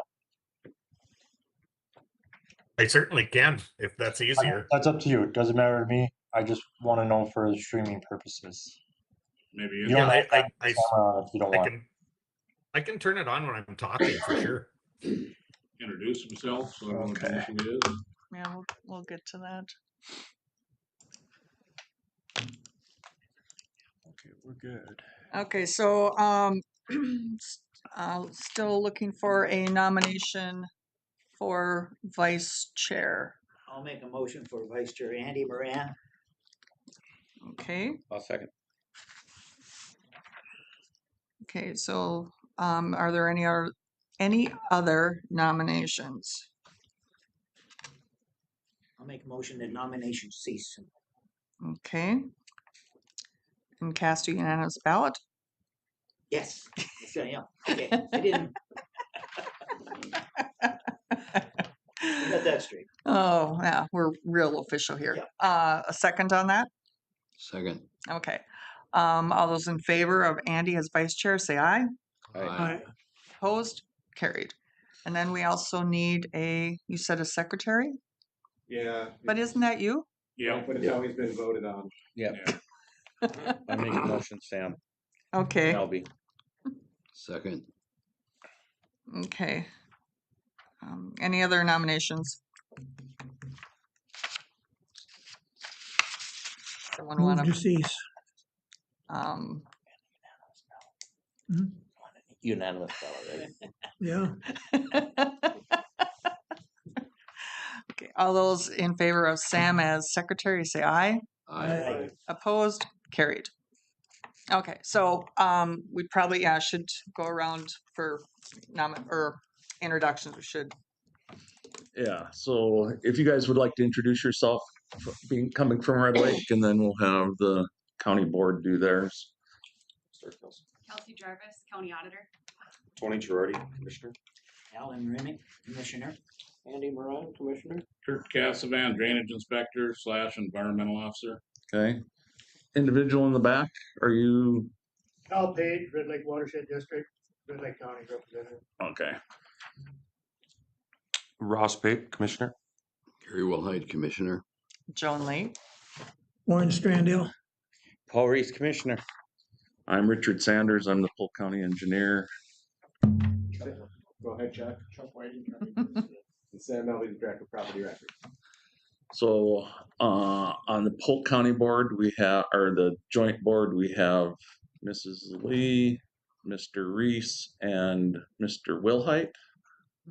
So, and on the joint ditch 60, you have Mr. Remick and okay. So basically, little bit of background. We're here to discuss redetermination of benefits. Polk County Board has gone through the process of starting the redetermination of benefits on all their county-owned ditches in the 4 different regions in Polk County. The first region, as you can see on the map, is the Sandhill River Watershed District, basically. All of that is currently being done. And Brian, you want to introduce yourself, and then you can sort of give us a timeline on what the different, how the timeline is for the different sections of the county. Yeah, sure. I'm Brian Murphy with H2 Overviewers, and we are currently working through all of the groups in succession, but we're planning to bring them to a hearing at various different intervals. Just kind of facilitates a little bit of ease on staff and just allows for time for meetings. So I'm understanding that you guys have a map there in front of you and that we kind of group these together in these different geological areas of Polk County. So group one, which is that Sandhill area, we're working on that right now and planning to bring that to a final hearing winter 26, 27.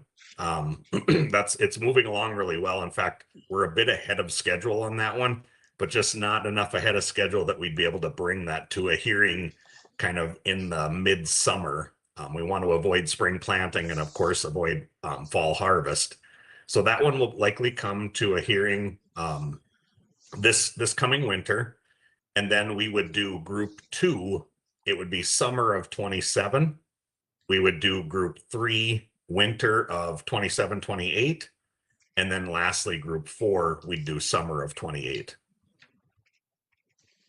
Any questions on the timeline? So for JD 60, that's going to be group 3. The light green would involve JD 60's area. And so if we were to move forward with redetermination of benefits, that's when that ditch would fall in line. Joint ditch 64, which is the next meeting, is in group 2, and joint ditch 71 would be in group 4. Any questions on timelines? Okay. And so Brian, being part of H2 Overviewers, they are the viewers for the redetermination of benefits on all 4 sections for the county ditches. I know Brian and Kurt have had quite a few, well, a long conversation last Thursday, and Not very long. We yeah, didn't get back. We didn't have the data that he thought he was gonna get from people, so. okay, But we had a discussion regardless, yeah. okay. And so, and you sat in on part of the meeting in Mentor, the informational meeting we had for districts or sections 2 and 4 in Mentor a little bit. And I sat in on the Sand Hill process when a new member they have. Okay. And Brian had given him a private, and like they sent me the team's meeting, and okay. So I sat in on that also. Okay. Any questions on what redetermination of benefits means for the joint ditches and the process? Because Brian can explain what the process would be if you have any questions on that. Or? I sent that video that Brian sent us to share before this meeting. Okay. So I sent that to all our board members. Okay. And our auditor. Okay. So the process they're familiar with. Okay. Any questions from any of you on for Brian or the 3 joint board members from Polk that you would have? Well, you know, as discussed with you. Yeah. And I mentioned it to Brian in our discussion, there's a big concern with the costs for the viewing as well as the purchase of right of way. And we don't see a need for any of these ditches on the Red Lake County side or with the joint county ditch system to go through the viewing process. For example, I went through and looked at joint 60. Yeah. And I and Brian had different numbers that had been given to him, you know, for acres. I think he said 23,000. So let me take a peek here.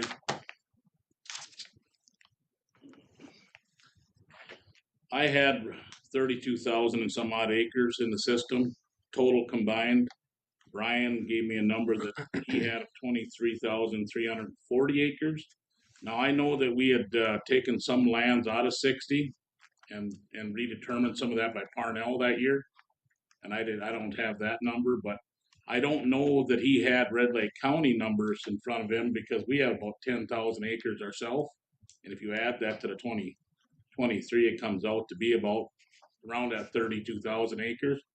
But just for the viewing on that system, if you go with the lower number, it's $85,000 for viewing. Mm-hmm.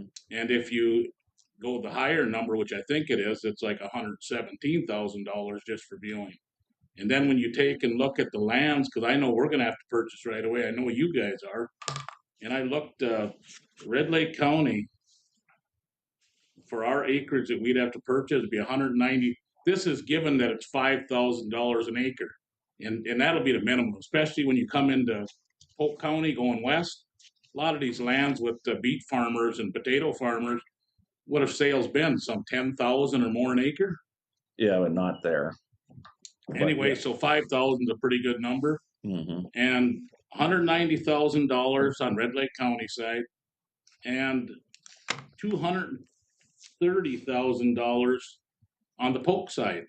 A total cost with the viewing and the purchase of land of $520,000, over $500,000 on these ditch systems, and you haven't taken any dirt out of the system. You haven't did any dam removal, beaver trap, and no spraying. So it's a big concern. And we haven't had any issues on the Red Lake County side. I've been there this is my 30th year of doing all the drainage systems, and we've got a pretty decent pot of money as far as in each system for doing repairs. And in our joint ditch systems, I and Rich had a nice conversation. I stopped and visited with him, a week and a half ago? Mm-hmm. And, I told him at that time that we were not in favor of doing these redeterminations, but we had a good discussion. You gave me some paperwork and we went over some figures and, just the costs. And you said you had an estimate of about $57,000 that you said you spent last fall. Yep. On, for that ditch cleaning, that brush removal. And that's what that money's for. When people pay their taxes and pay into those systems, they pay to have work done.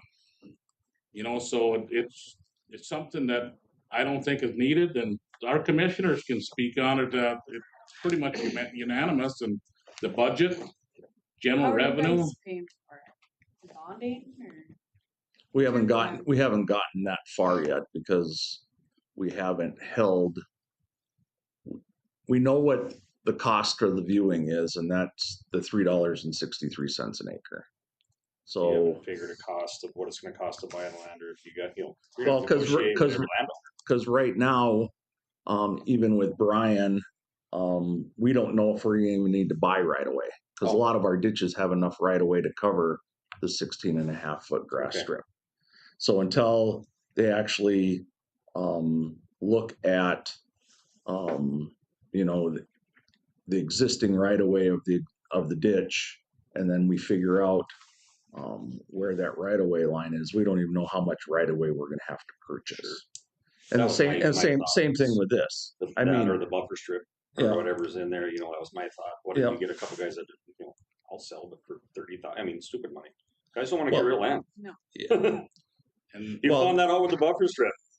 Well, right, but the buffer's already there, and that's what And the thing is we've got I don't know how where your board is and who's on what, but with the buffer strip program, you got your alternative standards. Yep. With the negative slopes, and we've got many miles of ditch system that have only 5 feet of buffer strip required. And that's a hell of a lot different than putting in a 1-rod strip and purchasing it.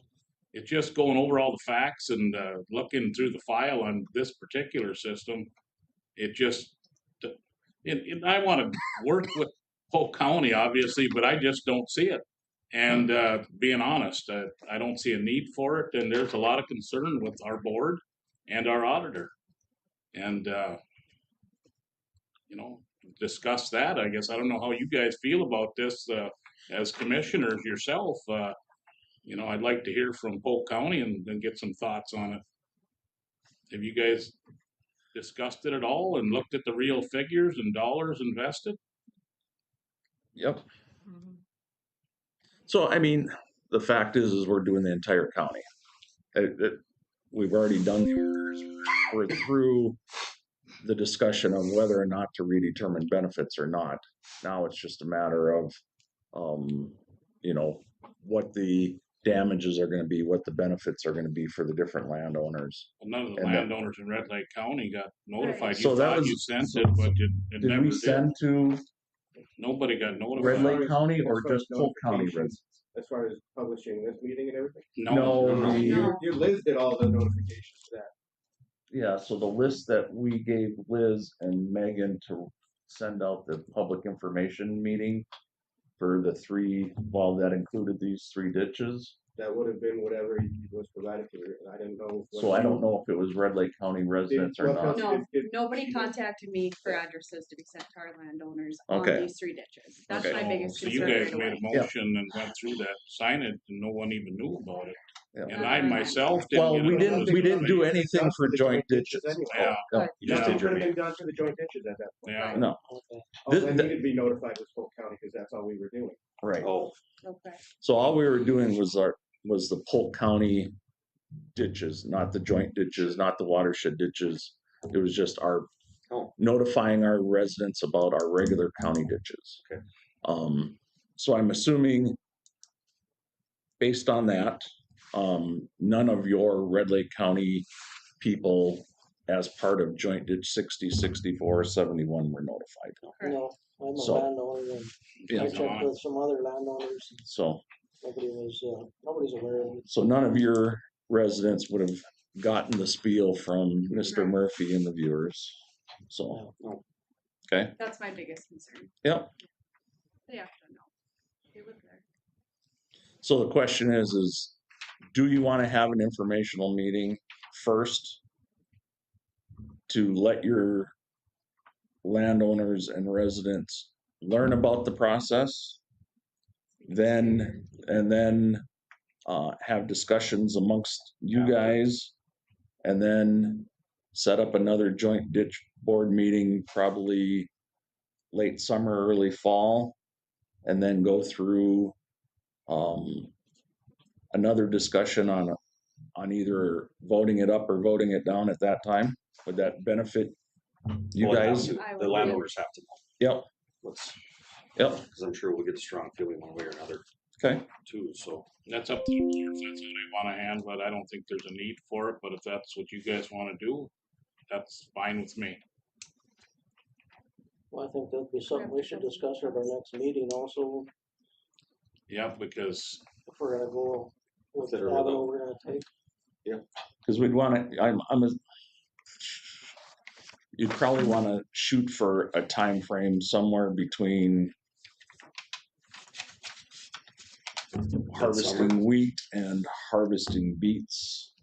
Because I don't know how many of your landowners on the west side under 60 would actually have beets or not. you got a few. But Over on 60, we do. Depending on the rotation. yeah, okay. Yeah, you got a few there. Young guys. Brian, would that work for you? What was the date suggested? Well, it would probably be July, August. Well, this group. Yeah, we can make that work. You need to understand You know, this. I mean, we have time. Yeah. It's not that, it's just instead of letting the calendar sit here and flip, we might as well put a plan in motion to have an informational meeting. I'm assuming you'd want it in Red Lake Falls. Yeah. So, you know, we can set up between Sam as the secretary and you guys can set up a date and time that works for you along with Brian. And then we'll just hold a public informational meeting for the 3 joint ditches on the Red Lake County side. All together. You know, if you guys want to also include your county ditches that come into Polk that were like joint ditch 66 and Badger Creek and your county ditch 4, you know, that would be the time to do that as well.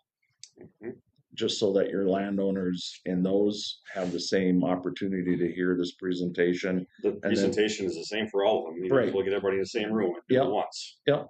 And then at that time, after that's done, then you guys can have your discussions about whether you steel fill the way Kurt does, or if you want to change the way you're thinking. And then we can come back to a joint ditch meeting on these 3 ditches and either vote it up or vote it down. Does that sound So reasonable? you're doing yours regardless? We're doing ours regardless. You know, I So and that's why we wanted to have you guys in here, because it's gonna, I mean, we're doing them up to the benefited area of these 3 ditches. We want to make sure that these 3 ditches are correct and everything coming up to it is correct. And now you don't have landowners paying double benefits when they shouldn't be. Because I know there's a lot of tiling that's gone on along the west side of 60, and it's pushing them west.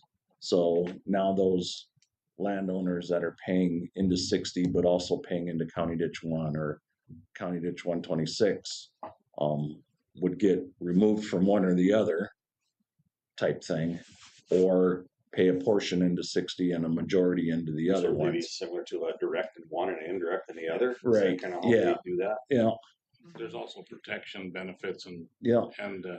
Brian's talked on that and part Yep. of his discussion. And, you know, we've got several ditches with protection. They pay into both. Because of that, if this ditch wasn't here, you'd be taking that water and you'd have to be this much bigger in size. So you are getting a benefit. And so we have some of those. Yeah.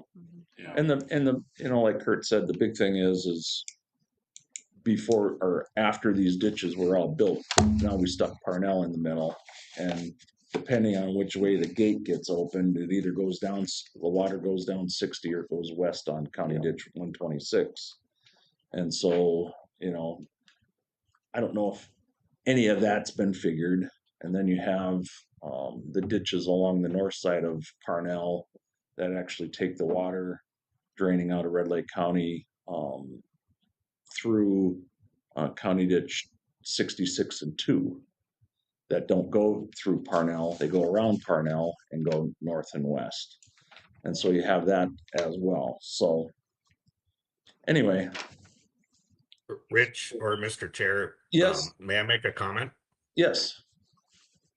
So these 3 ditch systems, are these the Polk majority ditch systems that we're talking about? Correct. The 60, 64, and 71? Correct. Okay, and then another thing I just wanted to bring up too, that, you know, I get that there's a lot of expense in doing redeterminations, and I'll make sure that by the time we have these meetings, I can get you some rough numbers on the actual buffer costs. Just want to make sure that we're looking at, as Rich mentioned, you know, what is currently already in the right of way, what's already adjacent to a road or within a road right of way. Where do these buffers sit where there won't be a land use change, where it might be, you know, adjacent to a wetland or some lands that's a pre-settlement condition, in which case, you know, typically we just kind of assign $1 for that so that the county or the drainage authority can track that movement of those buffers and make sure that they're paid. You know, I think everybody's pretty familiar with 103F, which is actually where the buffer law is, where a lot of these come from. And that was, you know, a lot of people call it Governor Dayton's buffer law, but that was when in 2018 in November, landowners were required to have the buffer in place. And it didn't allow for any payment for that. So 103E, which is drainage law, has required that buffers be in place whenever a redetermination has been done since roughly the mid-70s. And then what's nice about 103E is it does allow the other landowners on the drainage system, because that's who owns the drainage system. This isn't a public owned by the county. It's the landowners who are benefited by the drainage system are the landowners who own the public drainage system. And they're the ones who pay for this buffer. So they are kind of exchanging hands or exchanging money amongst themselves. But just through 103F, Governor Dayton's law, until a redetermination is done, that land has been taken from that landowner without compensation. And that's one of the nice things about 103E is it does allow for that compensation. So, you know, I know that all of you watched the presentation too, and I appreciate you doing that, because I think I do mention in there that, you know, In the last several decades where these ditch systems have not been redetermined, not only has the technology that's used to redetermine these benefits changed, but so have the laws governing the process. So it used to be that just the low wet acres were the acres that paid drainage benefits. And since then, the laws have changed to say, no, it's also the lands that are a little further away from the drainage system and a little bit higher that create a burden on the drainage system also must be charged with benefits. And that's one of the core things, and I know that all commissioners are concerned about too, as stewards of the landowner's financial resources. One of the big things in the drainage code, it's 103E705 subdivision 1. And it just says the drainage authority shall inspect and maintain the efficiency of the drainage system. And in an effort to maintain the efficiency of the drainage system, the drainage authority must also make sure that all the landowners are paying for the drainage benefits in a fair and equitable way. And that's really what kind of was at the crux of what drove Polk County to make the decisions they made, was they knew that there were inequities throughout all the drainage systems in Polk County. And they decided to try to correct that wrong and get that more even and equitable distribution amongst all the people who are using the drainage system. So I think, I understand that, boy, drainage redeterminations, and then you talk about the work and how when you do a redetermination, not a spoonful of work has been done. But I think before any work is done, it's imperative that you make sure that the right people are paying for those repairs the right way. Even if it's something as simple as removing a beaver dam. If you do that decades in and decades out, pretty soon you start to bring up charges against these systems, and it might be the wrong people paying for that in the wrong way. And I think that's the goal here, is to make sure that the drainage benefits reflect actually who's using the drainage system and who's burdening the drainage system. So I just wanted to put that out there, that there is a lot that goes into these redeterminations, and it's a lot about just making sure that, that the stakeholders of the drainage system are paying for the repairs and maintenance in that fair and equitable way. You had questions on, land values. We can get the assessor's land values for all the lands in Polk County along these 3 ditches. So you could sort of have an idea, because right now, Winger and North, we're paying about 3,500 an acre. So, if you look at County Ditch 64 or 71, it's not going to be anywhere near that 5,000 an acre that typically pay. Or they get assessed, when you get to Fertile and West is where you start seeing the numbers start to increase. The west side of 60 might have the 5,000 or slightly higher, but with land sales over in Red Lake County, we've seen 5,000 an acre, 4,200, 4,400. And as you go west into Polk County, get into beet ground, more beet farmers, and they need that acres to rotate their crop, and it's not uncommon, I don't think. And I thought you and I talked, and some of the sales going west were 10. Or am I mistaken? Am I talking to somebody else? I don't remember that, but closer to the Red River, yeah. Yeah. So it's just, I used the 5,000. I thought was a pretty good number, and I figured that was the minimum. Just to put it into perspective, when you're looking at monies it's going to be expended without doing the work, and that bothers me a lot. If someone else was paying the bill, if the state was giving us money to do this, have at her. Let's do them all. But when it's coming out of the taxpayer's pocket, I get a little concerned. Yeah. And that's the concern with my board and our auditor. Yeah. And we've discussed it. So I'm just trying to be realistic and discuss things, real day values and the concerns at this meeting. It doesn't, everyone likes to be good neighbors, Yep. Mm-hmm. So. But then also too, when you're talking about the taxpayers, and I think, like for us, a lot of our systems, since they've been put into use, have never been, looked at. They've never been redetermined. So we know that there are people that are paying into the wrong systems.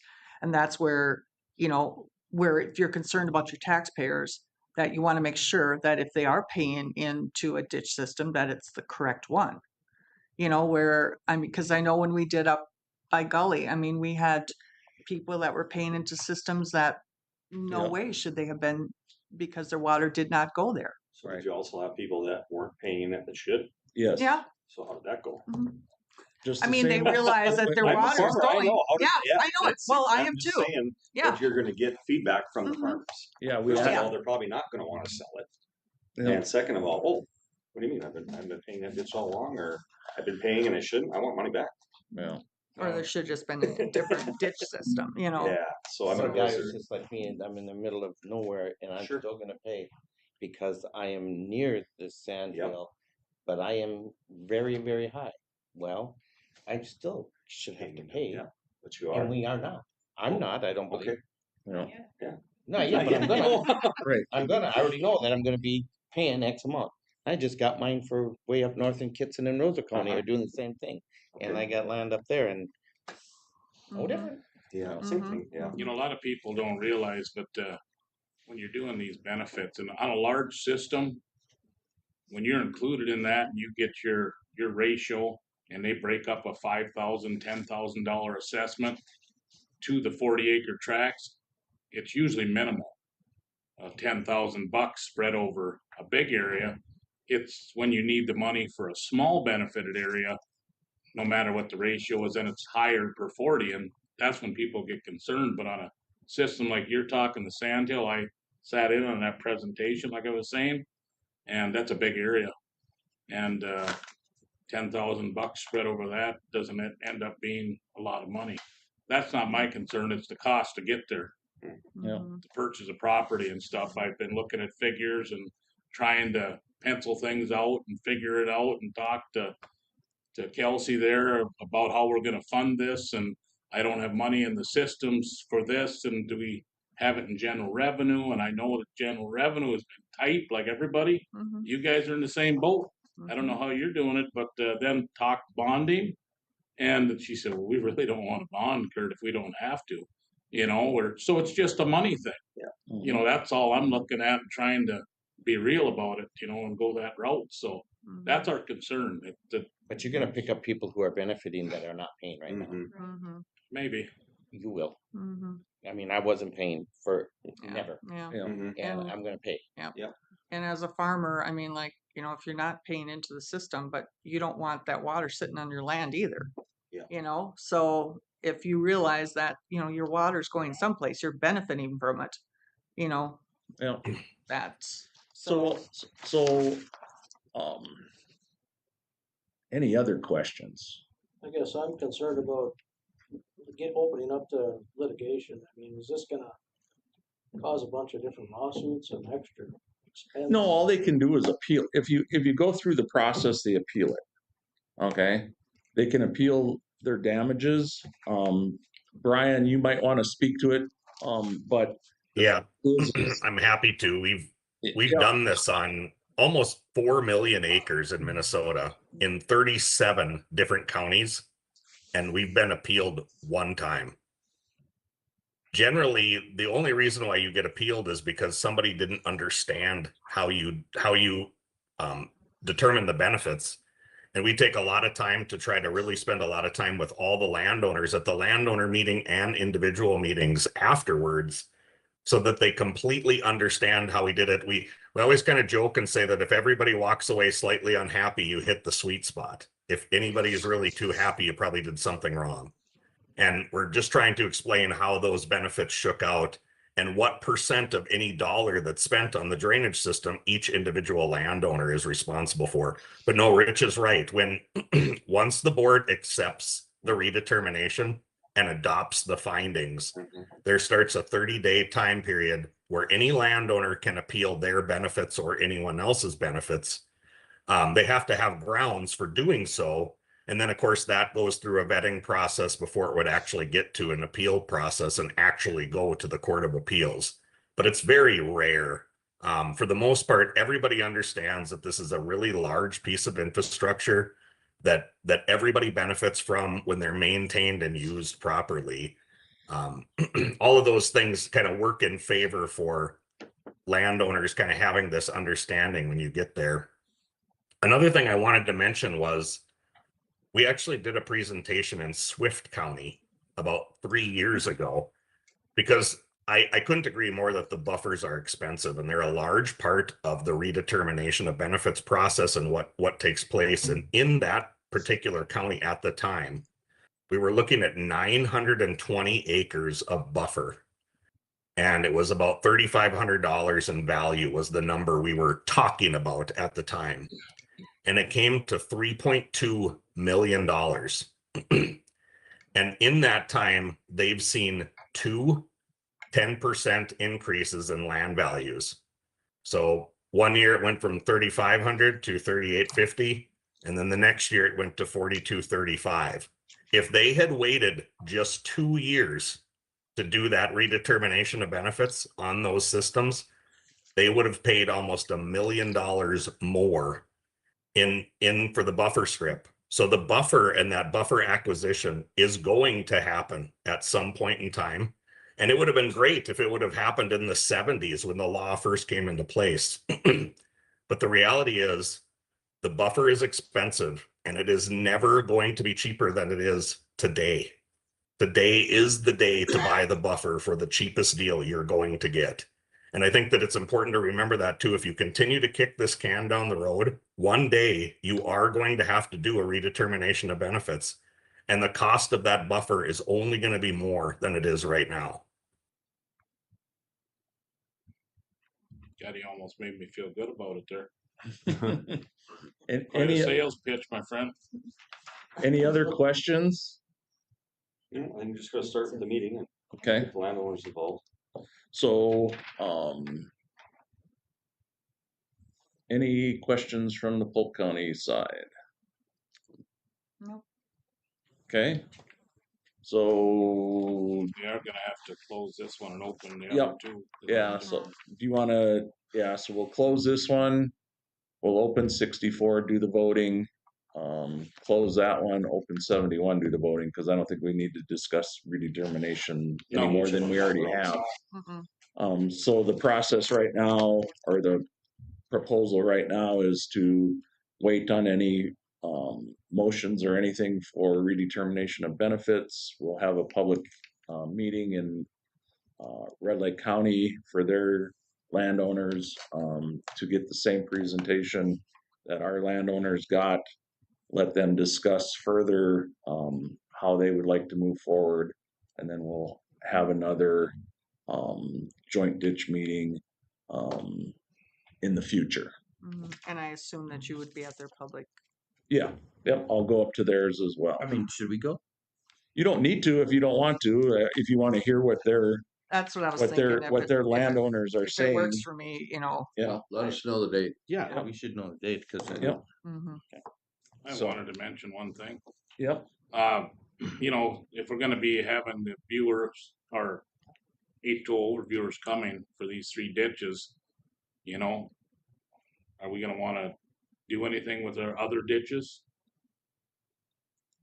Or in county ditches, you mean? that we have with Polk County? Just to invite them to sit in on it? I would think so. I would too. Like over in Oakley, JD 71, and we got JD 3. Yeah. Which we're the majority on. Yeah. You would invite all your residents.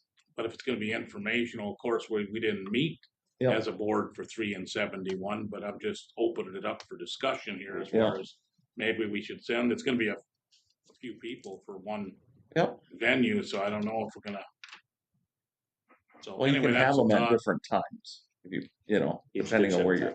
But whatever. I don't know if Brian. That's up to you guys.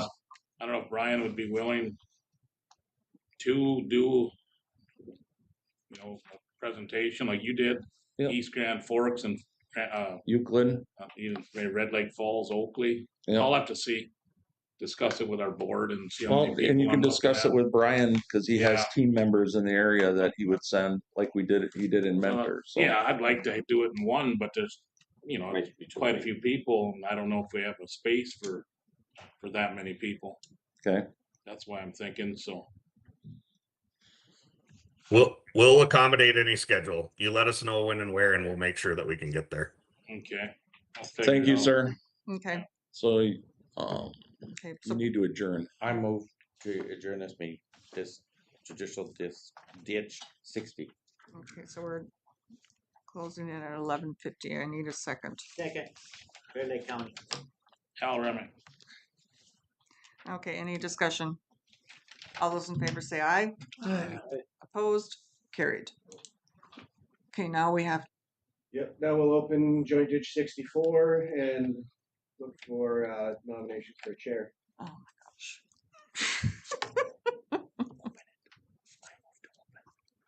No. No. I hate to Has interrupt to you be one of guys, the but Oh, one ditch of the one for that. Yes, I moved to open. That was 7. We're doing 64? Yes, we're doing 64 now. 64. Got it. Okay, so Paul made the motion to open at 11:50, looking for a second. Second. We don't need a motion to open it. I opened the meeting. We need a motion. Oh, We need a motion for Chair. to vote. Nominees. We need a Oh, for nominee for nominees? chair. Yeah, Oh, heaven. so someone wants to nominate a chair. So who's on your 64 board? It would be Andy Mann and You two. Tony. Yeah, Tony Girardi. I will nominate Mrs. Chair up there, Joan Lee, to be chair for that one too. Okay. I know where you live. Okay. So it's Joan and I and who else? Gary. Second Gary. on it? Second. Okay, any other nominations? Do I have a motion to cease? Yes. Well, you can't do it You because you're can't, not on. I move it unanimous ballot. Okay, so all those in favor say aye. Aye. Opposed? Carried. Okay, now we need a vice chair. How about I nominate Andy? Tony. Tony. Second. Okay, so got a motion and a second for Tony for vice chair. Any other nominations? Okay, any other nominations? I'm with DC. Okay, I have a motion to cease and, Unanimous ballot. okay, Who did the second on that one again? Gary, Gary. Jerry. Mr. Wilhite. Need another second? We You got it. We got it already. Okay, all those in favor say aye. Aye. Opposed? Carried. Now you need a secretary. And Oh, I hold on. move that we have Mr. Melby continue his wonderful job. Any other, We okay, need a we need a second for, I'll second. okay, seconded by Tony. Any other nominations? Can I have a motion to cease? Yeah, I so move. Okay. Second on that? Second. Second, okay. All those in favor say aye. Aye. Opposed? Carried.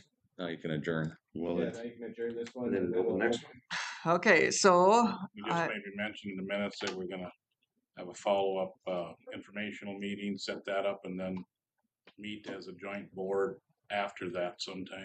Yeah. Something simple. yep, okay, Good, yep, Okay. sounds good. Okay. So, nothing else then? I adjourn this ditch meeting of joint ditch 64. All right, then let's open joint ditch 71's meeting and look for nominations for chair.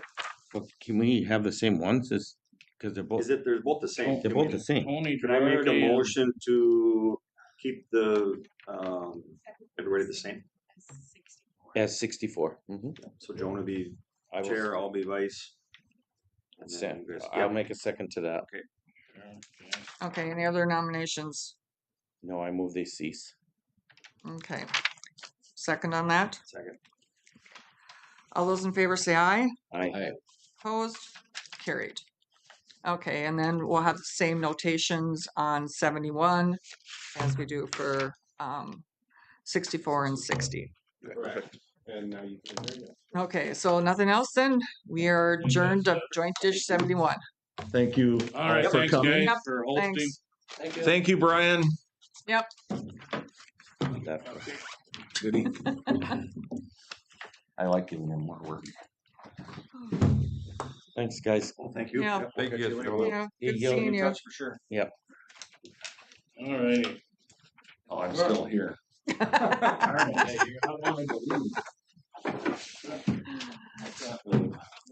Uh, You have a good day? Yep. See you later.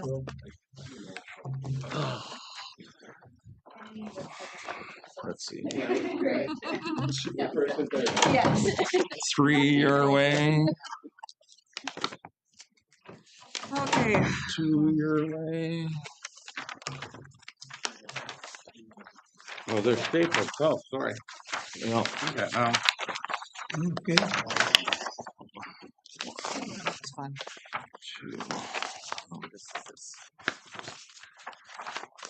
3-year way.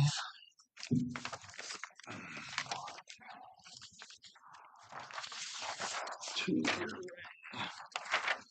And then Commissioner Lee gets those. And move the screen. Can we come back from recess? Oh, we need to no. reopen. Okay, we'll need a motion to come back out of recess at 11:56. So moved. Gary? Need a second. I'll second. Okay, second by Paul. Any discussion? All those in favor say aye. Opposed? Carried. Okay.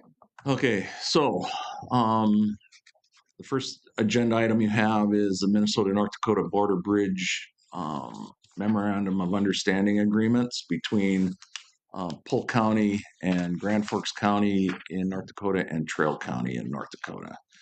And so what sort of brought this about was the state of North Dakota is no longer paying for their inspections.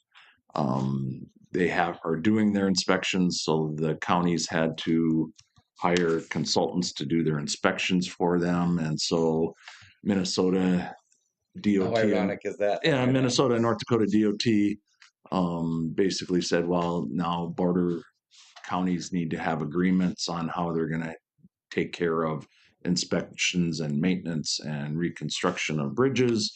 And so we have this in front of you, both the Polk County, Trail County, and the Polk County, Grand Forks County Memorandum of Understanding. And so the first one is with Grand Forks County. It's the Thompson Bridge we reconstructed in 2010. Basically, ownership is 50-50 between the two counties. Polk County, we will schedule all the maintenance. We will do the inspections. MnDOT helps us with that. And then we would bill Grand Forks County for their 50% of whatever cost to own and maintain that bridge. Same thing with Trail County. Basically,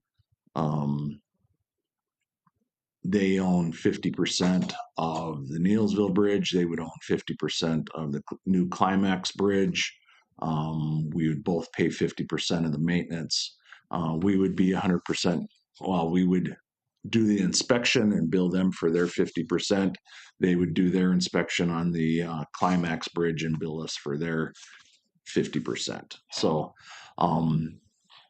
what's going to happen is Trail County is going to hopefully approve theirs today, probably as we speak. Grand Forks County doesn't meet until 4 o'clock this afternoon. They're going to approve theirs at that point. I will get signed copies, their signed copies sent to me. I will bring it to you at our next board meeting for your signature, or get it to you before our next board meeting for signature, so that I can send it off to MnDOT so that they can act on the border bridges in March. So the first thing we need is a motion and a second to approve the agreement between us and Grand Forks County. move. Second. Warren and Paul, any discussion? You recommend all this, right? Yes. Thank you. I wouldn't have brought it if I didn't. Well, I would have had to, but I didn't. I would have stated that a long time ago. But yes, it's how we've been operating for the last 34 years. So Sounds good. Any other discussion? All those in favor say aye. All right, Opposed? Carried. Just helping the new guy out. Next is a motion and a second to approve the MOU agreement between us and Trail County, North Dakota. I'll move on that one too. Okay, I'll Warren second that one too. and Paul. Any discussion? All those in favor say aye. Aye. Opposed? Carried. Thank you. Next, we open bids on our crack filling contract, so maintenance contract to crack fill county roads 1, 6, 27, and 35 that were overlaid a couple years ago. And the lowest responsible bidder this year is Lot Pros Incorporated out of Fergus Falls in the amount of $149,520.00. And so I handed you out a copy of the abstract. You can see they were, $31,000 less than the next. And so it's pretty good bids. They have never worked for Polk County, so neither here nor there, but it'll be something new for us to work with them, and hopefully they do a really good job. So I need a motion to award to Lots Pro Incorporated of Fergus Falls, Minnesota in the amount of $149,520. Okay, looking for a motion. So moved. Okay, Gary, Second. seconded by Warren. Any discussion? All those in favor say aye. Aye. Opposed? Carried. Next, you have the big abstract. That's all the contractors that submitted equipment rental bids. And so typically we award to all so that we can use any of them to do work, whether it's for the highway department, maintenance wise, or the ditch systems within Polk County. So I need a motion and a second to award the equipment rental bids to all. Need a motion. I will make that motion, yes. Paul, I'll second. seconded by Ross. Any discussion? All those in favor say aye. Aye. Opposed? Carried. I'm done. Yes. That's good. Because actually I am scheduled to be in Crookston on the 26th, so. Oh, should I perfect. come over and. Yep. Because I'll be over at transfer station Oh, for an AIS meeting, so. well, yep. So either I will run them to you, or if I don't, just give me a buzz and Okay. I'll either be there or leave them at the front counter for you to sign. Okay, yeah, I'll text you that and Okay. see. So here, they're all signed. Thank you very much. Yep.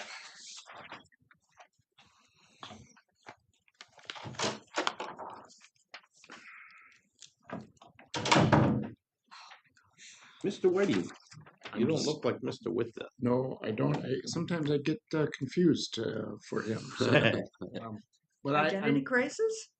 No, No, if you remotely look, you guys do look a wee bit alike. He's grown his hair longer though. yeah, I see.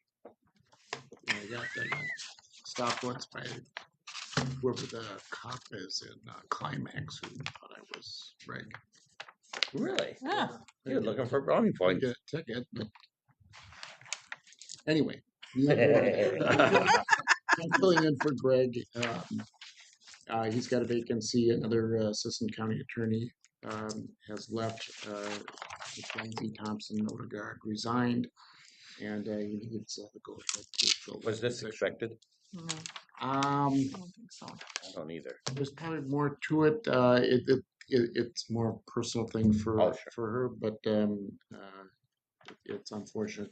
She was good, and of course these are very difficult positions to fill. It's not going to help. Let's put it that way. Mm-hmm. We're already looking for other. How many is he short at this? See, two now, then Can't three remember 2 or 3. 2 or 3. with this one. Is it down to half staff? I would imagine. Yeah. Anyway, I don't mind filling in for that reason or any Right. other for that matter. It's Mm-hmm. relatively simple. Mm-hmm. Yeah. I move to approve. Okay, Warren, Second. seconded by Paul. Any discussion? All those in favor say aye. Aye. Opposed? Carried. And you've have a break now and for lunch. I did try to set this up where we would be done by noon, but so many things came in at the last minute. I understand. Yeah, and it's too long of a break to just Yeah. plunge through, so. But since we don't have any media here and we are live, if you know where you're going for lunch, if we've got a quorum for lunch, we generally get known to the public where you're going. So you're still. Well, we go to Shanty on a regular basis. I think Shanty is fine, huh? I'm going to my pickup, but at least if you go in there, that's fine. I won't go there. Okay, you can recess then. Okay, All right. so we'll be back at 1:15. Great.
Okay. Oh, welcome back, everyone. And we start off with Levi. Good afternoon. What I have here today is just the request to renew Splunk.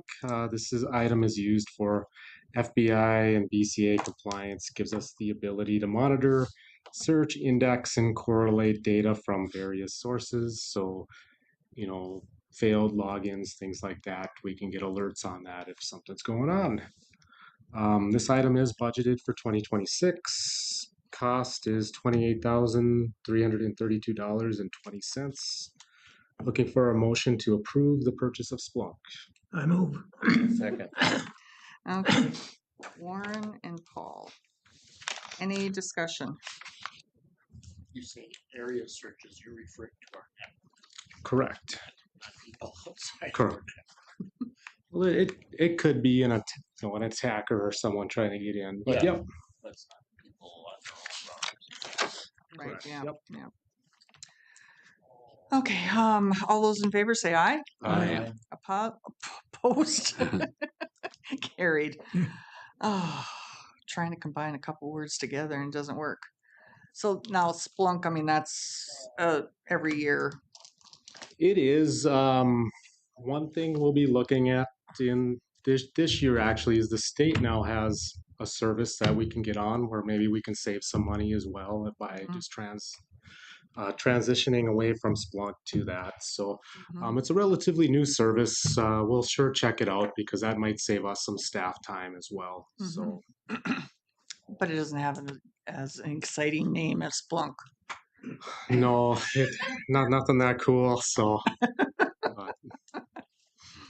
Okay.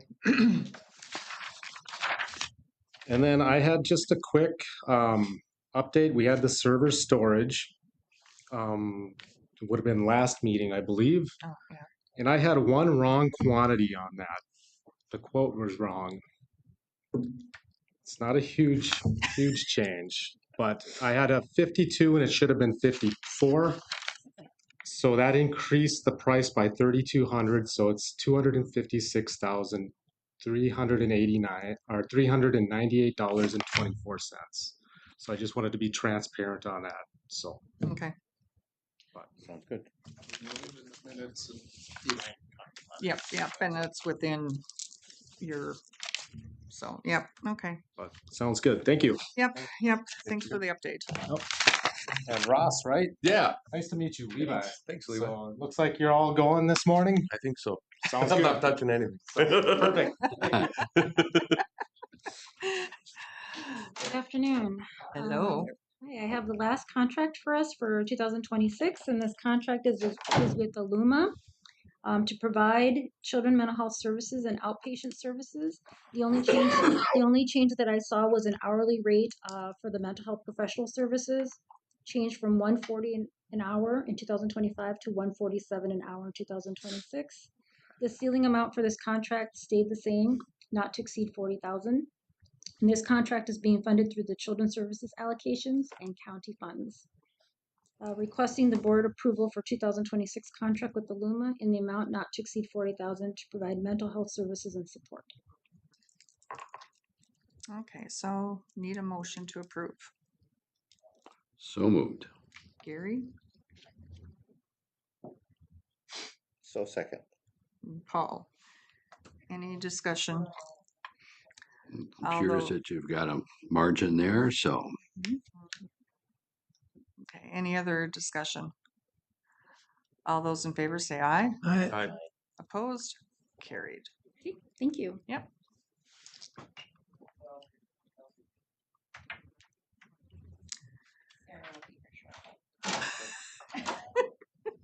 I was wondering if you were Sarah. Not just me, I promise. Oh, okay. Okay.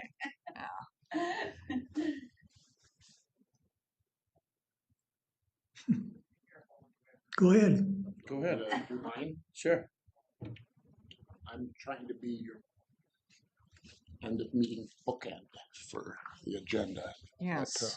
But, make sure that the item before me sticks to 10 minutes. All right, so I'm right at the very end here, and I am making a request to, instead of going to the ICMA conference, which is the International City County Managers Association conference, usually held in October, which always is a bit of a strain because of budget time. I'm asking to go to the NACO conference in July instead. That won't be conflicting with the budget process. Right. I've never been to a NACO conference, and I've been to plenty of ICMA conferences, so I thought maybe this would be a good change of pace. Mhm. It'd be just use the same budgeted figures that I've got for the other conference. So going to California, I'd be going to Louisiana. So Yeah, and I'm still, when I was down in the cities last week, I was talking with some of my other friends, and there's a few more of us that are looking at, possibly going this year that haven't went before. So, but okay, so need a motion to just approve this change in his out-of-state travel. So move. Paul, I'll second. seconded by Ross. Any discussion?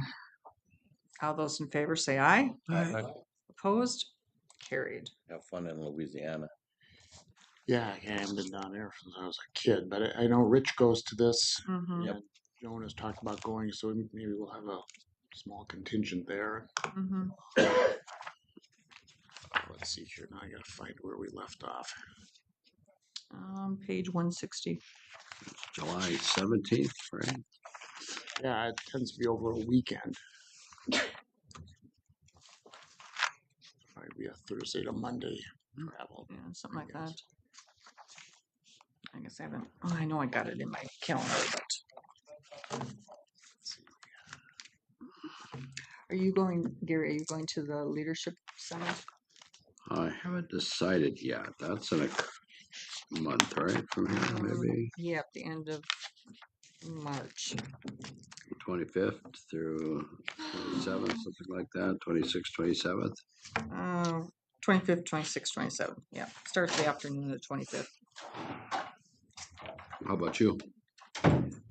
Yeah, I plan on it. I still have to register yet. So, yeah, because I've got a couple things in the morning on the 25th. Actually, one of my meetings is in Bemidji, so I'll just go from Bemidji then to Nisswa. 24th, we've got a commissioners, right? Mm-hmm. Right. Mm-hmm. Yeah. Okay. Yeah. So, and I know all this stuff is all foreign to you yet, but I'll get it. I'll get it. Welcome. Thank you. yeah. And one thing too, when you start, you should be getting some emails from the association. Gosh, I can't even talk this afternoon. Association of Minnesota Counties, and they'll have a lot of information in those emails about these different conferences and leadership opportunities and stuff. So, Sounds good. I will keep my eye out. yep. So, are you ready for me? Oh yes, Miss Limbo. Here I am. A lot of pages for us today. I know. I sent Chuck. I said, "Wow, I'm so sorry. This just escalated." But It was up late last night. It's all good. It's all good. And she did not feel bad when she called me, and she was on her way to Fertile, and I was on my way to the cities, but I was only going through Monoman at the time. Sorry. No, you weren't. Maybe a little. Let's go to the Fair Board meeting. Okay, back to the task at hand. So the first item is a out-of-state travel request for Melissa Peralt. She has a role through DHS for our Region 1 alcohol, tobacco, and other drug prevention coordinator role. And so part of their work plan deliverables and requirements are to attend a conference that DHS decides for them. So this is it for the year. So requesting approval for her to go to this National SOFI conference. And it is in April in Portland. And all of the expenses are charged back to the DHS funding source. So no county tax dollars. So just looking for approval. Okay. So moved. Warren, Second. seconded by Paul. Any discussion? All those in favor say aye. Aye. Opposed? Carried. The second item is also an out-of-state travel request. Back in December, I brought to you an out-of-state travel request for Jason Flores to attend the NACCHO Preparedness Summit, which is for emergency preparedness and response for public health. And unfortunately, he ended up submitting his resignation and moving out of the area. So in order for us to meet these deliverables, I need to change the out-of-state travel request from Jason to Angel to participate on our behalf. And so this is just a matter of changing the person. It's still the same conference, same dates, location, so forth. Yeah. And that wasn't enough to entice Jason to stay, was it? I have a feeling he's still going in his new role because he's just at a different county. So Angel might get to pick his brain while she's there. Okay. But we wish him well. Okay, so looking for a motion for the request. I'll move. Paul, Second. seconded by Ross. Any discussion? All those in favor say aye. Aye. Opposed? Carried. Thank you. The next item is the Deterra drug deactivation, and I'm bringing this to you because this is something new, and it is with funds from the Polk County Opioid Settlement Funds, which, as most of us know, this is a separate fund that Polk County has for the opioid settlement funds, and it was not included in our original budget plan for 2026. So I wanted to bring it here to discuss how we got here. So Polk County Public Health, last summer and into the fall, we've had some public requests for medication disposal pouches. So we did some research with Sheriff Tadman, with Environmental Health Services, with Grand Forks Public Health, the area, around what would be best suited for our situation.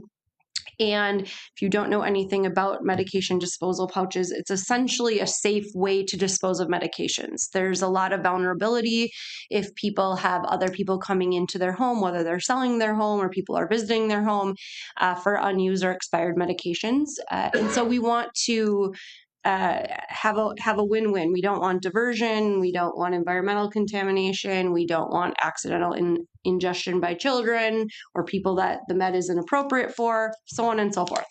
The caveat to that is finding what's going to be best to reach our community members' needs. And so this is where we landed after doing some research. We, Public Health, explored a few different options. We also referenced the memorandum of agreement, how those opioid use funds could be spent to make sure it met the criteria, and ultimately presented recommendations at our recent Settlement Funds Advisory Council meeting. And subsequently, the council did recommend up to $5,000 to be brought to you to be approved or considered and hopefully approved and allocated for the Deterra drug deactivation pouches. That being said, my recommendation would be that we would do an initial investment of $2,205 to make sure that it meets the needs of the community, that we're able to disperse them to our community partners as we envision. And so we're being mindful of that, and then a second order if it's successful. And a little bit about how it works. The Deterra is an absorbing or deactivates that medication using an activated carbon. And essentially, once it's been activated, it can't be used then. So that's the long end of the short of it. And there's a little information here about the quote. So you can see the 750 pouches for that initial investment of $2,205. Mm-hmm. Happy to answer any questions. We also did pause on making this original recommendation earlier because we wanted to make sure that through our RFP process, we didn't have any community partners that were going to present this as something that they wanted to do. So it does feel a little out of order, and that happened intentionally because we didn't have any community partners that initially brought this up as something that they were able to champion. Mm-hmm. But the council did feel like it was important, and frankly, I agree. When we participated on the national an initiative around opioid work. This is one of the strategies that's deployed across the nation. Grand Forks Public Health has them available, and so on and so forth. So low-lying fruit to have a good investment for our residents. Mhm. So is it mainly just pills, or does it work like with like creams and liquids? I believe it's for pills. Pills only. That is the only thing that I have seen it used for. Okay. I don't even know if capsules The gel. work on this because it's not, it has a coating. protective coating. I don't want to speak out of turn, but I think pills for sure. Tablets. Tabs. Tabs. Yeah. Yeah. Does this program differ from what Tri-County, the Drug Task Force does? They have a Yes. So we want to actually, it's slightly different in that folks have to bring the medication to the various locations. And what we find is that we have people who are at home or can't, don't have the mobility to get to those places. And so what's happening is people have them sitting in their medicine cabinets or on their counter or what have you. And so we're trying to make it easy for people and reduce that risk. So it's meant to supplement what's currently available. Okay. That's a good question though. What's the plan for distributing them, or would you have them at county buildings throughout the county and stuff like that? So what we would do once we order them is there are entities that currently have members on the advisory council. So we would be reaching out to them first to say, are you able to help disperse these? If the answer is yes, we would make sure they have the appropriate information. And then we would also be going out to our healthcare partners, so hospitals, clinics, senior centers, to ask if they want to partner with us. And they're small, so it's not like a big bulky thing. No, because I'm just wondering how I would, because I know we have medication at home. Yeah, we would have them available at county locations, and then we would also work with partners, and likely we'll put out a press release, and also on the website we'll put a location where people can get those. So right now on the website, for example, if someone wants Narcan, we have information like how do you get it, what time, like yourself or a group of people. So we would add a similar information page so that, for example, if they're at the East Grand Forks Library, that would be on that website, so they would know they could get them there or what have you. Thanks. Yeah, absolutely. And you said that they're just small packages now? There's 3 different sizes, and when we worked with the rep, they had recommended the smaller pouch to start with because people think that they need the bigger one, but really they actually need the smaller one. And so that was their recommendation. So that's why I said we want to give it a try, but also have some wiggle room. So if we decide the community has a request for a larger pouch, then we can do that. But if the smaller one is sufficient, we can get our biggest bang for our buck there. Yeah, because I know it was a few years ago when I think it was that futures meeting I was at down in the cities, and we were given pouches, but they were big. But then also at that time we had, and I don't know if it still exists, a trailer that was made up to look like a home, but then it had like different things you'd walk through to find out, like hidden in plain sight. We have that. We have that option available. Yes, our hidden in plain sight mock-up is a home that talks about drugs and alcohol, but it also has protective factors involved. So what does it look like for kids to feel supported, right? Like, is it a gratitude letter? Is it a positive quote? Is it a Bible if that's applicable? Like, what else is in a kid's room so that we are supporting and looking for things that might be at risk, but also supporting things that help young people make good decisions. So, twofolded. Yeah. That was really interesting that time. So, yes. Okay, so I need a motion to approve the purchase of these pouches.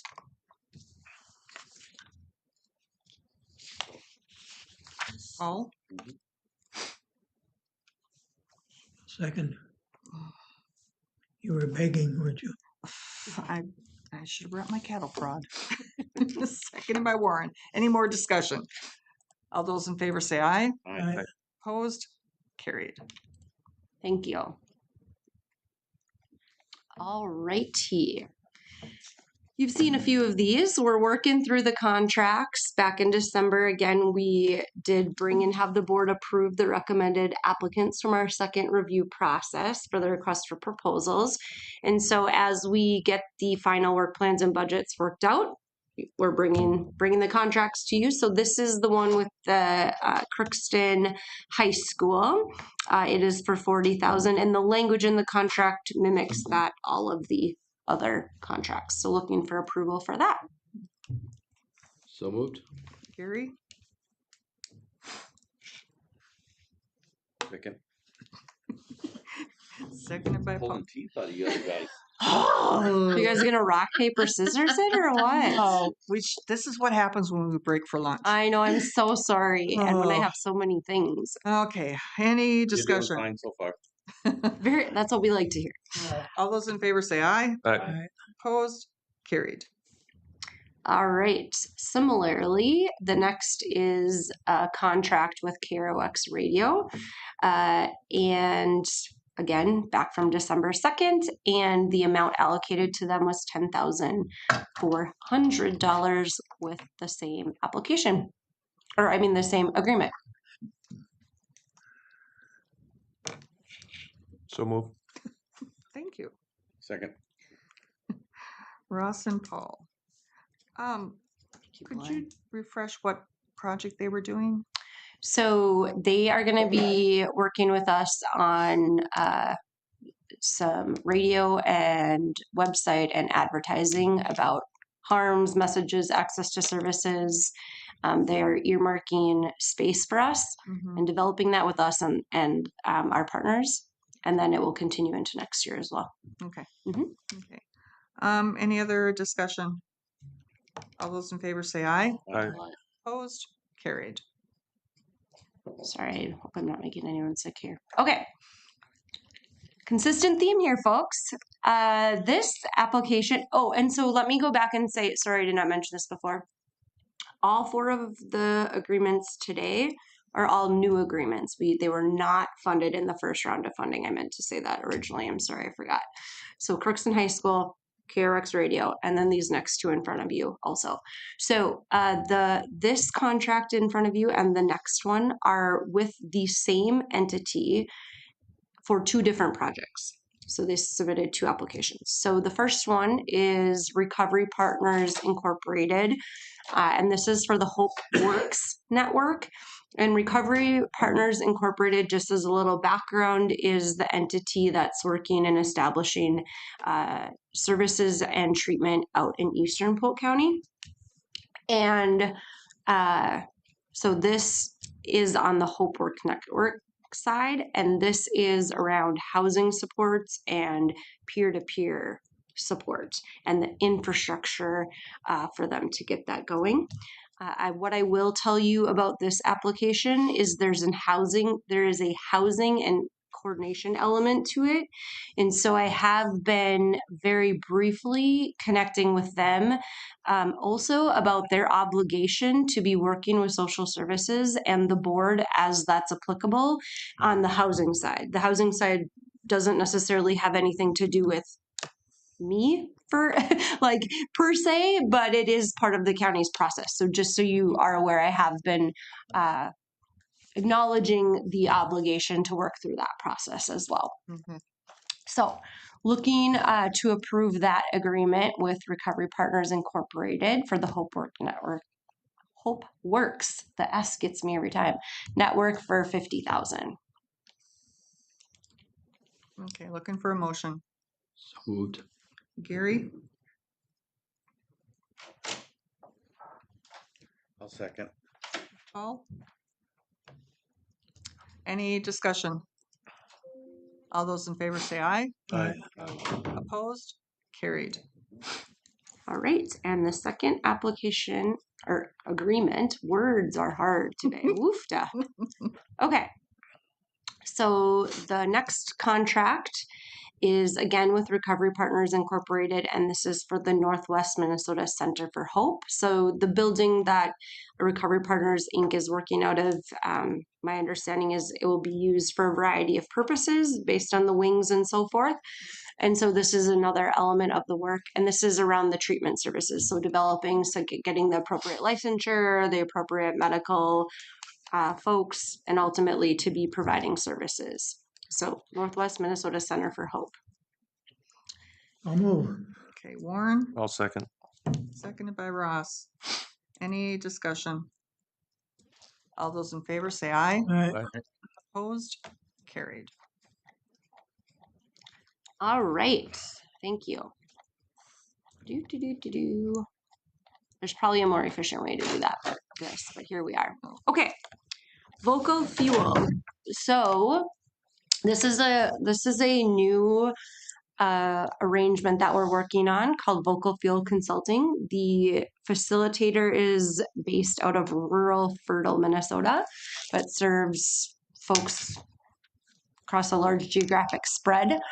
And so Polk County Public Health is working on a collaborative project with a lot of partners, as you can see here. So working with Norman Public Health as part of our Community Health Board, and then also with Prairie Lakes Community Health Board, which is Otter Tail and Wilkin counties, and Partnership for Health Community Health Board, which is Clay County and Becker County. So we currently have funding from the Minnesota Department of Health. We have state funding for the infrastructure innovation funds. And separately, we have a partnership with Quinn Community Health Board, which is the 5 counties north of us, on what's called the Northwest 8. And so all of these partners are working together towards meeting what we call the foundational public health responsibilities, and also accreditation standards and related documentation. So we are looking to utilize Vocal Fuel Consulting to do these various things listed below. And we have received approval from our MDH grant manager to utilize the funds in this way. There was funds earmarked for a consultant. We just didn't know who and what we needed at the time. So that has been approved by the state as well. And so this is, it's $95 per hour for up to 80 hours. And it's benefiting our large 12 county region, not just Polk and not just Polk Norman, but Polk is hosting it if someone needs to host it. And so essentially, the funding that we have from the state is around our communications infrastructure. How do we communicate public health information? How do we communicate if there's a public health emergency, et cetera, et cetera? And one of the things that we constantly wrestle with is, are we actually reaching the audience that we're intending to reach? And is the message reaching them? Is it resonating? Is it having the action we desire? And so on and so forth. So we're trying to build out a message testing framework so we can get feedback from the community or from our clients or whomever, depending on what the messaging is. And so this is walking us through that process. And then what's in italics here is just the Public Health Accreditation Board relative domains that we need to address. And so that's what that reference is to. But ultimately, we need to develop a tool, identify or develop a tool to test our messages and have a continuous improvement plan to inform our messaging, if you will, and then build that into our workflows. And so that is what the consultant is going to help us do and provide the applicable training to our staff, because it's not an area of subject matter expertise that we have. So in a nutshell, that's what those 7 things are saying. Vocal Fuel Consulting. Megan Peterson. Oh, I know. Okay, Mm-hmm. That's what I was wondering. Yes. And then she has a group of people she works with, Sure. but she's the lead. Mm-hmm. Yes, so looking for approval to approve the Vocal Fuel Consulting proposal. Okay, Paul, No second. seconded by Ross. Any discussion? All those in favor say aye. Aye. Opposed? Carried. Thank you. Next. I would have went down. Oh, that's okay. That's okay. Yeah, it's all good. Okay, so the next item is around TB, IGRA, and Manto tests. So I asked Holly to join me, because if you ask any detailed questions, I'm not going to have the answer for you, because Holly is the guru in this space. So Holly, do you want to talk through what our request is? Sure. So we currently are offering mantle testing to community members that are looking for that. It often is students, if we have any contact tracing associated with any active TB cases, somebody might need it for employment. And up to this point, we have charged $30 per mantle, and that served us well because we have used a significant amount of that solution in conjunction with serving the jail. And we no longer have that partnership with them. And therefore, these vials that we open cost around $128. And they go bad within 30 days. And we're doing so few of them that we are looking to increase that to the cost of the vial, essentially, at $130. We also have looked into the option of doing an IGRA, which is a blood test for TB, and it's actually the gold standard for testing for TB. And we have our lab established that we work with, Quest, that can offer us being able to do that at a pretty reasonable rate. And so that is a one and done kind of test, where mantos you have to come and then you have to return to have it read, and you maybe need 2 of them. But we want to have both options. And so looking at your approval, and so we would offer that for $110 through our lab. And that often is a great option for those that had BCG vaccinations, which is a vaccine for folks not given in the US, but places where there's a higher prevalence of TB, to protect little babies from getting severely ill. And so that's a better option, that blood test, that you can get false positives with mantle. So looking for the increase from 30 to 130 for that mantle. If a person didn't want to go that route and wanted a second step, we would charge just 30 for the second step, because it's if they use that vial within the 30 days. They don't make single dose vials with that. No, they don't. Or I would love to, but we've asked. The smallest is 10, and then you can get up to 50, but we're not anywhere near that. But the 10 is 130. Yeah. Pretty grossly around there. Yep. And then looking at offering this blood test newly at $110. We also have lots of partners regionally that also offer this testing, so we would just be part of a larger scale of folks that would continue to offer this for folks. And we do have a list of which healthcare partners provide which and where, so we definitely coordinate. If folks can get it from a healthcare provider, we certainly coordinate to have that happen. But sometimes it's just not ideal, or the timing or what they need doesn't match up. They're here now. Yes. Do it. Yes. Exactly. So where's the lab located that you send them to? That's a good question. We work through Quest Laboratory through our sexual health program. And so we already have that contract in place with them. So this was just an addition of offering that lab to them. Do you know? I don't know where they come and pick it up. So I'm not actually they come and do the pickup. Sure where it's at. Yeah. We draw it and then they So then, like, how long for then getting a test result? Oh, it would be probably within days. Like, I mean, it depends on what day they're able to pick it up. If it's a Friday or, or a holiday or whatever. But they would have results, within a couple days, just like any other lab.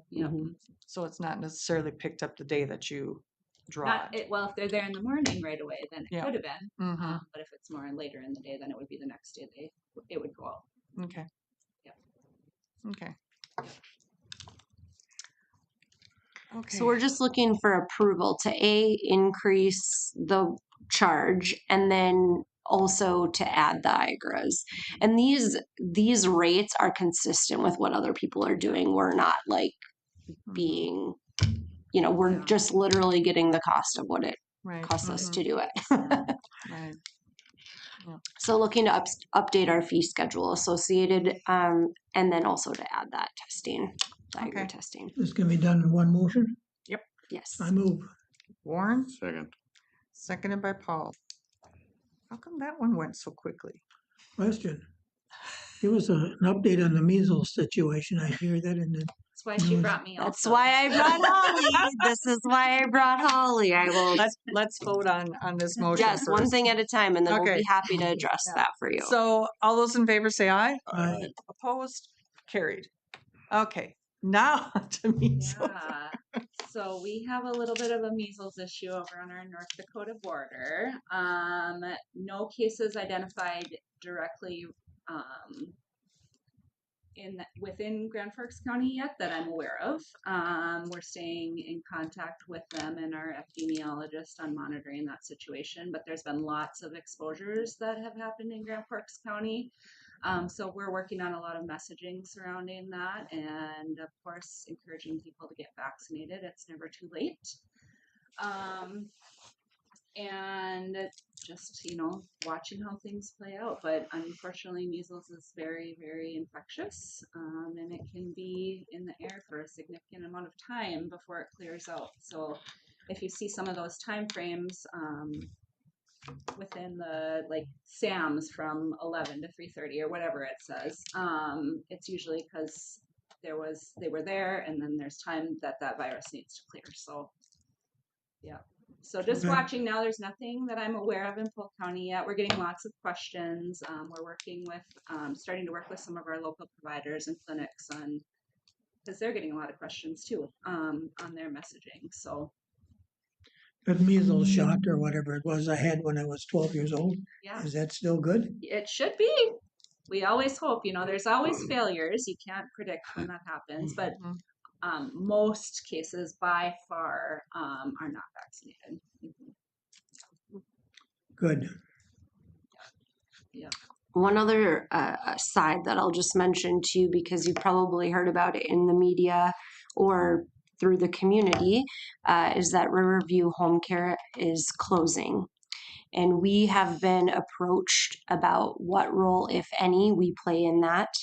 And previously, we had a role in providing home care services a couple of decades ago. Warren remembers that very well, I'm sure. And so we are not in the position to offer home care services. That is not in our scope of what we can offer. But we are exploring the feasibility of what, if any, role we might have. We do offer public health nurse visits, and the scope of that visit can look like medication management or other things. And so I'm not suggesting that we are going to have a role or we aren't going to have a role.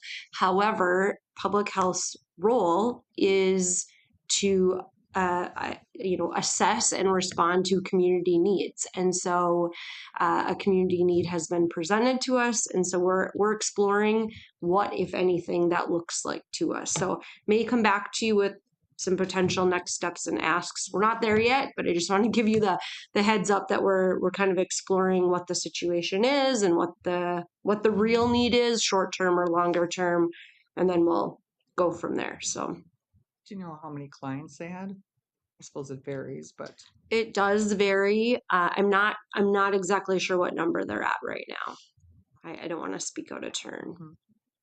And different clients and different families have different needs, and so some folks can get supports in different ways, and then there might still be some that there isn't other options available. So want to just kind of see what is needed and if there is a role for us or not. So so more on that when I know more. So just want to give you a heads up. Okay. All right. Thank you so much. Any other Flyer questions? we asked you about, remember that flyer I handed you a couple months ago? Mhm. Any information on that yet? That had to do with information from wherever this came from. Mhm. It was supported and paid for by a grant by Pfizer to We did do research, and we have a business associate agreement with them from can't tell you how many years ago because I don't have it in front of me at the moment.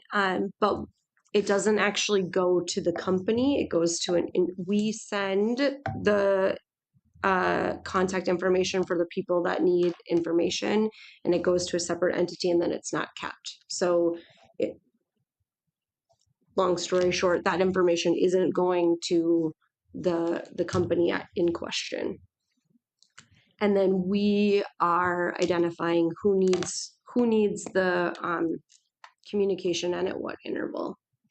And My question to that was, the grant was a grant. It's not a grant. It's a business associate agreement because we have people that younger children and older adults are more vulnerable to negative impacts by, not having the appropriate vaccinations. And so it doesn't mean that they have to do anything with it. It's just an acknowledgement that that people might need a reminder, just like we do for, dental visits or other things. No, it doesn't answer the question, so that's okay. What question doesn't it answer? On the bottom of that form, it said, this is made possible by a grant from Pfizer. And you're telling me Pfizer had nothing to do with that? Pfizer pays for the mailing. Don't have access to the names. Yes, correct. That's different. Yes. But anyhow. Yeah, sorry. We have a business associate agreement that we need to make these notifications to people in the community. So we give this entity the information of the people who need the information, and Pfizer on the back end is paying for the postage of that. Yes, so that's important clarification of the postcard or printing of the postcard. Printing, yes, printing and postage. And then getting the names didn't come from anywhere but a pool. No, it comes from us based on criteria that we set. But it doesn't go to Pfizer. But it does not go to Pfizer, and it is not saved over time. Correct. The second part to the question is how did that person's name get in that database from Polk County without divulging who the name was? Immunization system that keeps record of all of our vaccines, and it's developed through that system. Now you'd never know because I was in the military and my vaccine list is this long. Yeah. And you ain't never seen it. Nobody has, except I do. I have. It's in my. But and see, the state don't know that. No. Right. So you would never know that. Correct. Well, it depends on what's been, because they also receive information from local clinics that maybe, so like if you have your vaccine record that from the military that you presented to your provider, they would have that, and that would go as a historical vaccine into that system. If someone moves here from another country and they get their, it's right? not, no. 100%. And things can always be added if there's an error that's identified. So, and we, in a way, use it. It's really good for data quality too. Well, the basic question in the beginning was, are we receiving a grant from Pfizer? We are not. We are not. We County is not. Are not. Right. No. That was the original question. No. Okay, good. No. Yes, we are not. Answered my question. Good deal. No, it was a really good question. We had to do a little digging to make sure because. Yep. Okay, thanks. Yeah. Sorry to make that long. Oh no, it's totally fine. It's totally fine. All good. Any other questions? All right. Thank you so much. Welcome, welcome. Thank you. Nice to meet you, Rob. Thanks.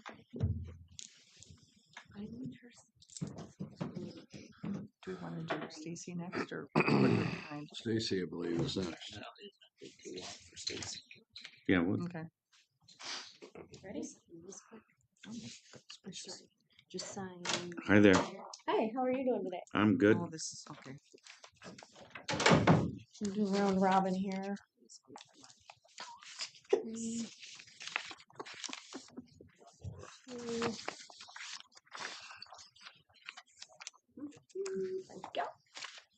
Did you get one?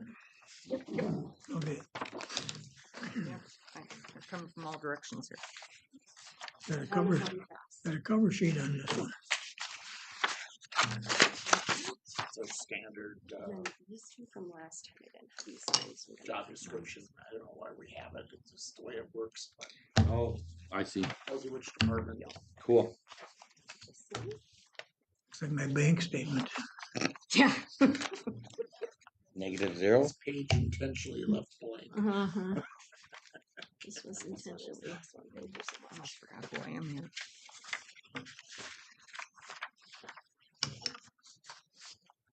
Okay, I'll get out of your hair. Sorry. Okay, yep, see you later.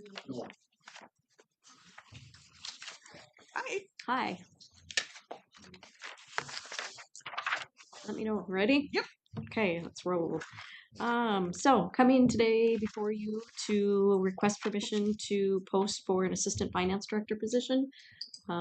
If the job description you have attached, give you a little bit of time to kind of read through it if you've got questions. Essentially, this is an assistant to help further progress our work that we've been doing to bring finance back into the county and give a more direction.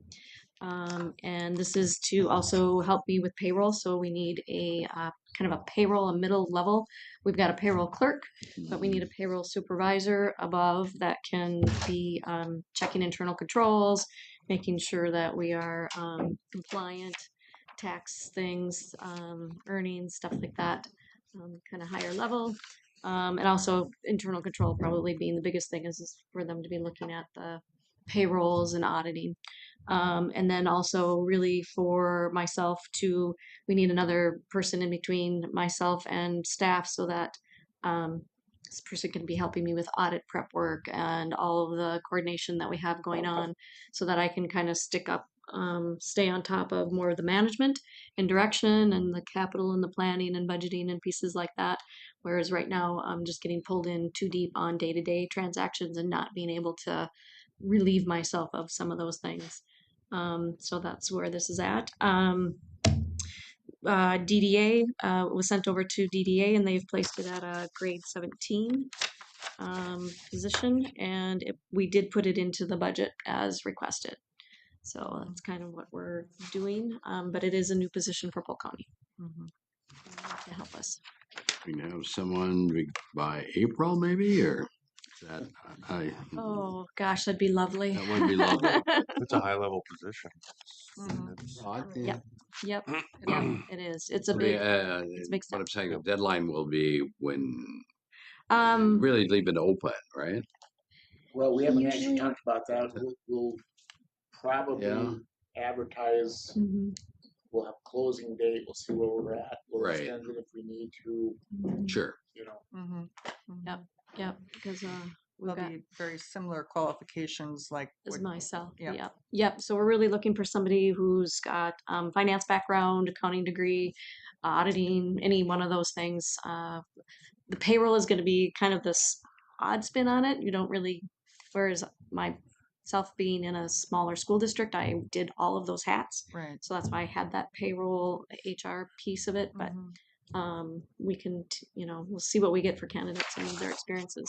But yeah, we need another kind of boots on the ground level because we still have a lot of things to kind of bring back into finance and get our hands on, especially for financial reporting and internal controls and being compliant with GAAP and GASB and all of the wonderful things nobody really wants to know about.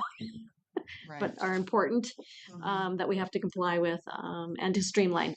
Also, part of it is if we do get approval when we come back to talk about the ERP, we're going to need some more hands and boots on the ground to get our chart of accounts and a bunch of other things in place to get that rolled out as well. Because as we found with just the payroll implementation, it's just about buried me. Right. Yep. So we got to keep our business functioning too. I need to, and then that way. The other part of that is to disengage long term with and there's near term with Abdo. So this is also kind of stepping us towards that, disengaging from all of those services and getting in with that. I agree. So it's an important step. Yeah, no, it's a good plan, and hopefully we can make it work. Yep. So we're just looking for approval. Okay, so I need a motion.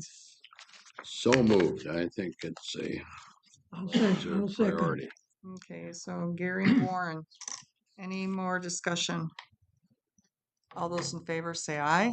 Aye. Opposed? Carried. Good, thank you, Yep. everybody. Have a Yep. great day. Thank you for everything.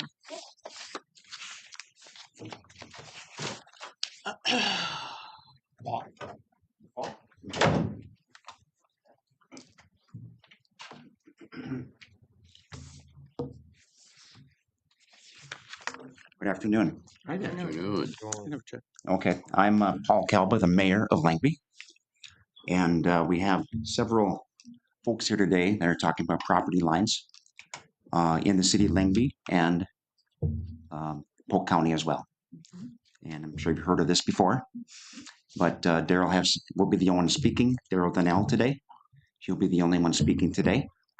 And he's got some information that maybe you don't have. So I'll introduce Daryl.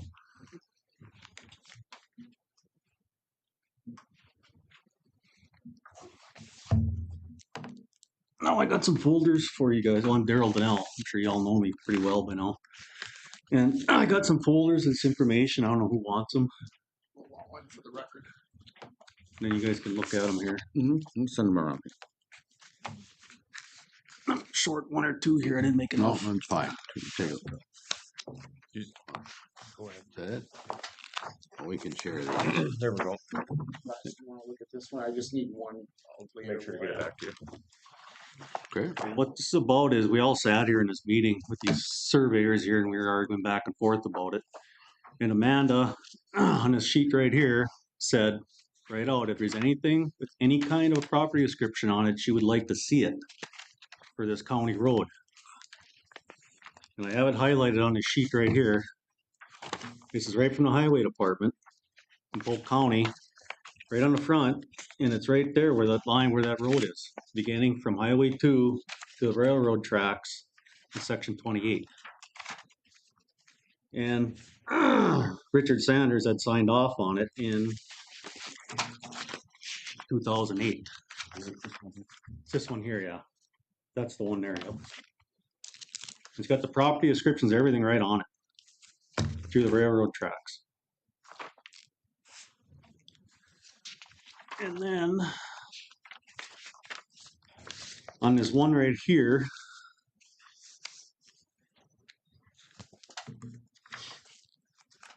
okay, you look at it. This is where it shows where the surveys were. And this was signed off. Well, the property descriptions are on the top. And this was from when they built the road. This is all from Sanders' office, this is all actually came from the state, but Sanders has copies of it there.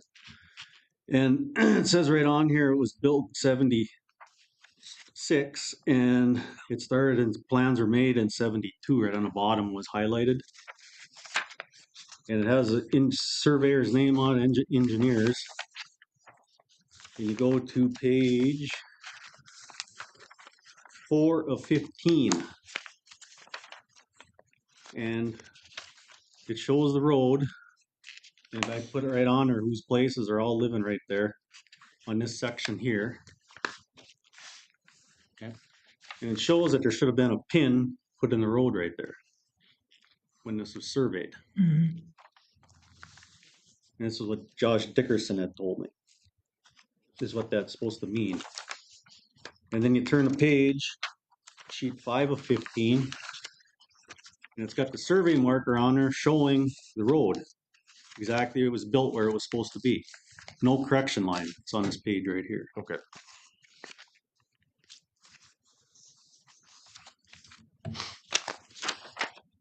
And that's it for that one. This is all in the state aid plans for Highway 4, County Road 4.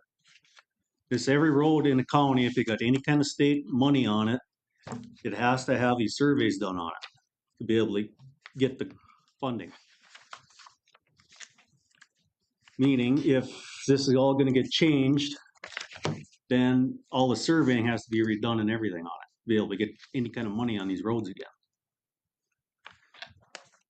And now this, the other thing we discussed was that correction line Amanda had put in on this point right set right here on this picture. And it shows a correction line, the center of it's right there, and that's 70 feet from being straight up and down. So I went into Murray Surveying and had this measured out, the surveying company, and Deerdall has 80 acres deeded to them. You measure it out and it comes up as 81 acres, according to the surveyor. So I measured Al Olson's, which is right next to the line, comes up as 43.5 acres, and his is really, like it's a 0.4 or 0.6, I don't remember. It came up really close when they measured it. And she said that's just where she could have made just a little bit of a mistake on it. And then you come up to Donald Radke's, another page here, which would be right here. Okay. And he's sitting right here. You measure his out, and it comes up to 7 acres, and he is deeded 8 acres. So that's where his acre went, is on the correction line. And then my property, I didn't lose anything, just like Al, but being the county doesn't own the highway in front of my house, it's just easements. I bumped across the road, so I didn't lose any acreage. And that would be, I think he's got it right there. It's everybody's property I marked out on there.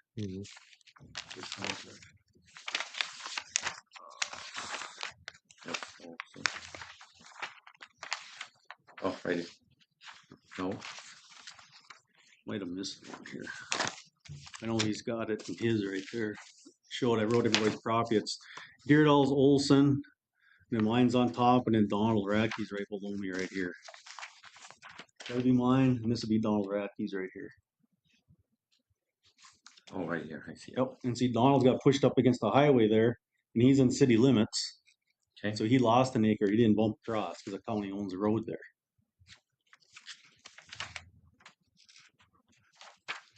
So that's just showing that correction line they added, Amanda added in 2014. Now I came across this yesterday.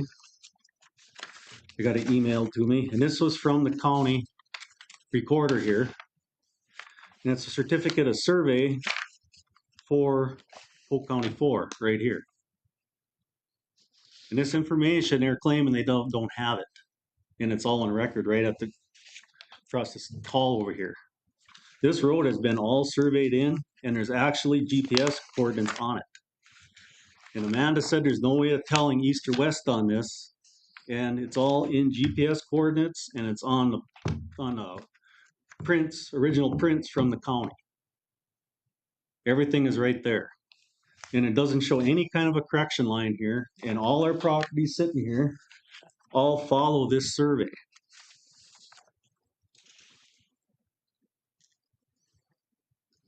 And this survey was from what year?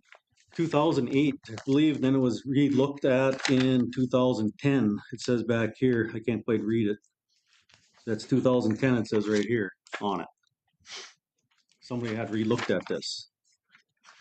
8, 12, And this 19. is from when they remonumented the county here. I think it was 2008 or 2010. Your survey performed December 2007. 2007, Yep. December. That was 19th. Garrett did that. His name's on it. Yeah. Mm-hmm. So my question is, if you got a problem in the corner of your quest section, way down in the corner, why are they screwing all this funding up, and why are they screwing all these properties up for no reason when they have an actual survey that shows where this all belongs?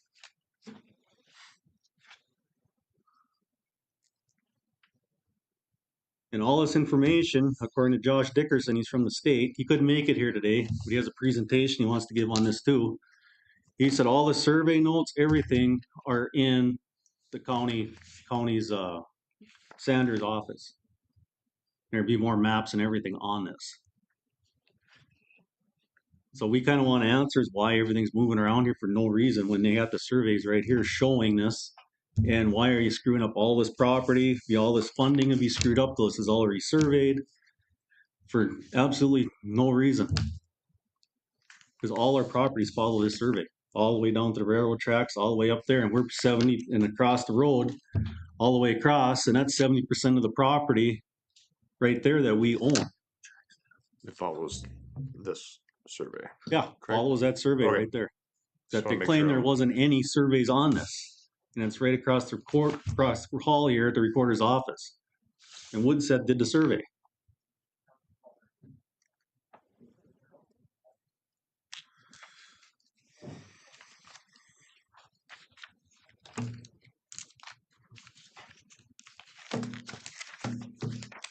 So where do we go from here? We refer back to some engineering firm. I don't know what, Well, we'd like to see an independent surveyor come in and look at all this. At the very minimum. Because right now, I mean, you got one surveyor, county surveyor, and he's doing these private surveys, and I'm thinking something got screwed up someplace, and he's trying to, instead of having to redo it, he's just trying to go with it. Make everybody else change. And then he's right there. The only one that'll come in here, I found out, do any kind of surveys, getting paid again to do it again. That's the only thing that makes any sense here. Because there's someplace there's a mistake here, and there should not be that correction line there. All these surveys, everything show that. And the lady was the one that showed the correction line initially? Yeah, she's the one who did it. She put the pin in the ground. And she sat there and said, we put it in a wood line right there because this was occupation back then. So occupation shows that on County Road 4, it's been surveyed in. And The road has never, ever moved, and it's never going to move. Is there a pin in County Ward 4? There should be a pin in there. There should be actually, if you look at this, there's GPS coordinates on it right here, right where it turns, and right where it connects up to the highway in front of the clinic bar and grill, and on Highway 2.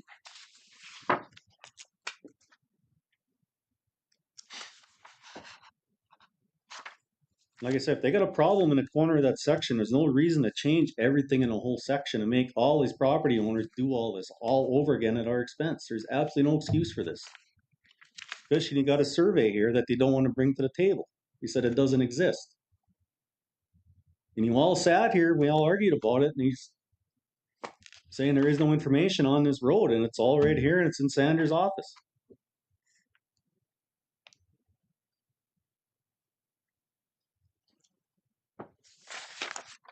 And there's some of this information that he's already given to him in these meetings we had in Langby, and it disappears. And that's why I'm here now, to make sure everybody knows about it so it isn't getting hidden again.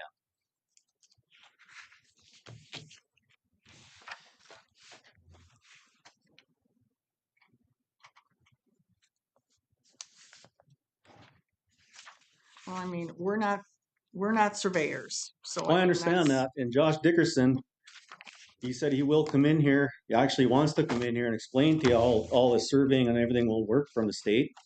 Because he said this screws up everything for the state too. He said there's no excuse if they're going to be moving these monuments around. He said for no good reason. He said there might be a problem in the corner, but he said there's no reason to screw all this up, all these surveys, all this stuff up that's been here. As far as I can tell, this road's been surveyed at least twice, maybe 3 times already over the years, and all of a sudden it's wrong. It's 70 feet way up in a field. It's never been there. Yeah, I mean, I don't know, I mean, because the monumentation isn't completed yet, is it? It's supposed to be done, I talked to Garrett last week at the end of March. Mm-hmm. So. In the corners, according to this, the 2 north and south ones are correct, but there was never ever a correction line there. That's what Amanda set them pins out there.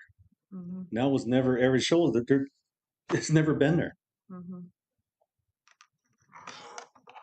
Yeah, because I'm just wondering, like, the pins that they have found, where how they fit into this. Mm-hmm. Yeah. Mm-hmm. Right. So you and one of you gentlemen spent some time with somebody from Widseth in the last couple weeks. Who was that? Was me. Yeah, but who is it from Widseth that you were with? I talked to Garrett on the phone about this, and I also talked to he went and showed us where Amanda put this pin in back there. Okay. And what it looks like to me, it was just on the edge of a wood line, and she calls this occupation. Is what she did. And occupation, if you look at all these surveys, should be this road. Mm-hmm. Did Garrett go with you into the woods, or No, was it? It was one of the guys that worked for him. Oh, okay. Mm-hmm. Well, I'll follow up with Garrett. I'll follow up with Rich on the files. the mayor and I have had some conversations. I've got your phone number, but I think at some point when the Columbia Township project is done, there'll be some sort of review, probably a meeting, probably best to have it in Langby, to be honest, but go through this and try to incorporate all what you've said into what they have.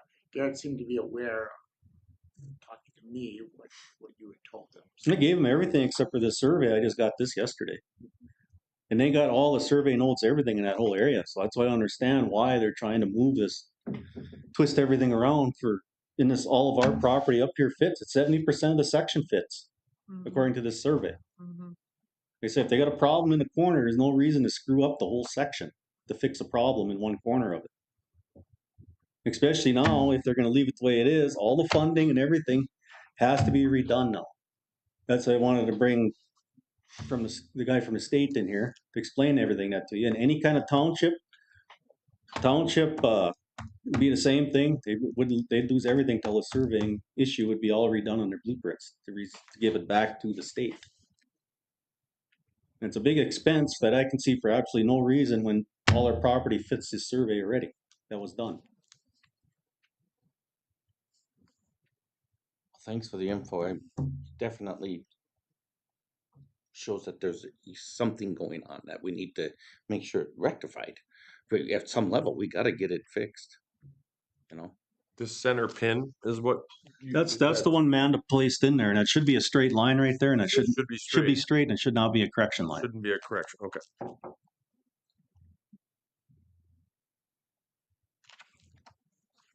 I'm new, but yeah, I understand that. Yeah, I've dealt with this on my own personal level before, so I mean I understand, but I don't know what steps we can, should, or.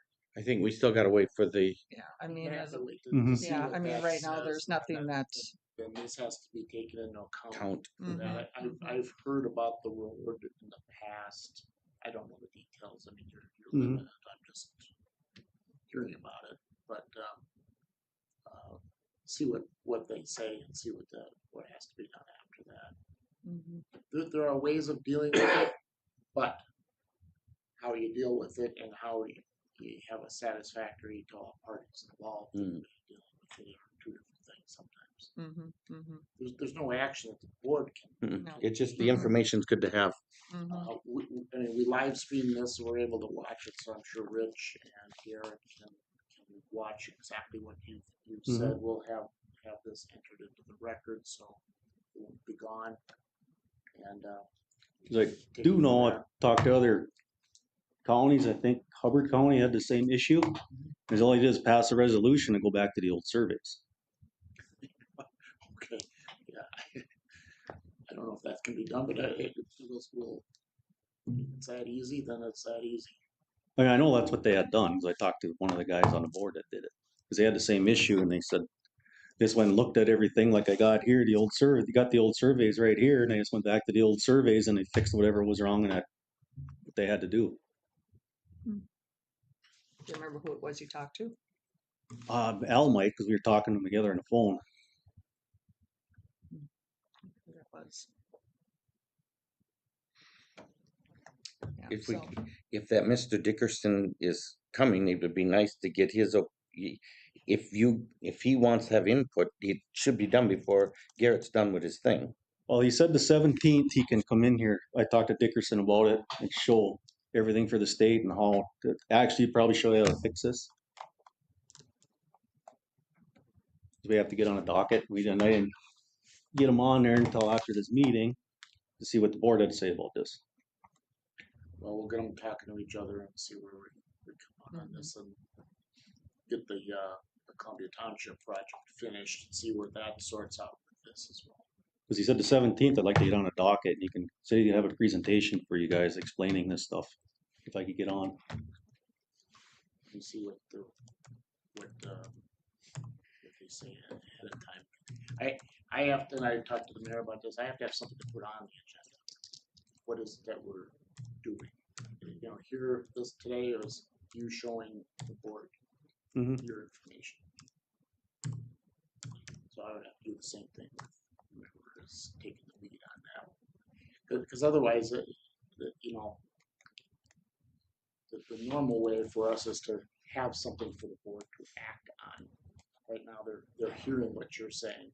We've employed Garrett to do the Columbia Township project. So we've got multiple things going on, certainly aware of the issues that have existed, but I think in the end, it's the same end result, trying to get to what is correct and take this into account. That'll give us a direction to go on.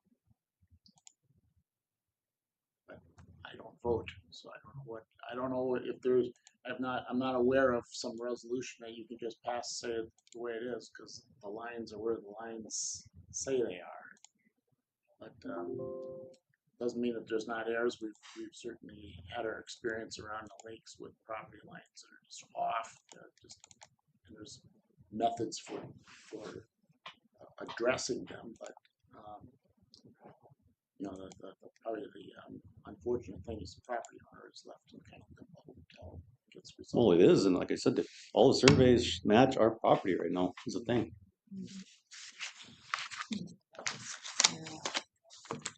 Okay, well, you know, thanks for, you know, more information, and like I'll just like Chuck will follow up with some things and stuff, and just see where, like when the project finally gets done, you know, see how it really does, you know, sit with everything, and then go from there.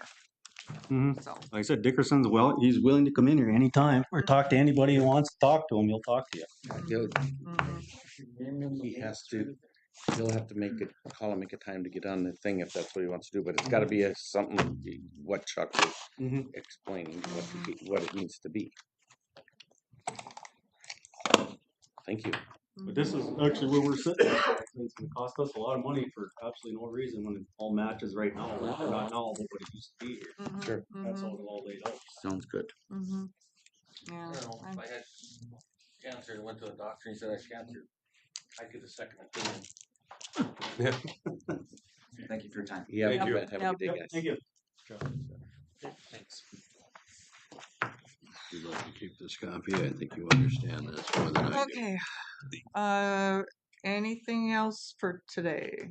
So just a brief overcap of what that was about. Yep, and I just didn't feel it was worth wasting their time to overcap things that you guys talked about. But the way I understood is there was a survey done for a particular project out there by Langby. We had a grant to resurvey. Well, yeah, the monumentation. monuments. Both of you are correct. There's a grant to monument the entire township. There were surveys done in the past of where that highway would go. And my initial awareness of this issue out there was that may be when some of this issue started, but this has been a problem for these guys for I'd say 4 or 5 years now. It's gone well beyond this board. I know in previous meetings it's been brought up too, so I was just trying to get a. I've dealt with it. It was on before I came on. It started before it's frustrating because I've dealt with it, and yeah, it's not fun. Yeah. But you know, it's getting closer. Yeah, but you know, there were remedies that were offered. You know, and nothing came of those, and so you know, we're still working through everything. So, but okay. If there is nothing else, then I am going to say that we are adjourned for today. Thanks, everyone.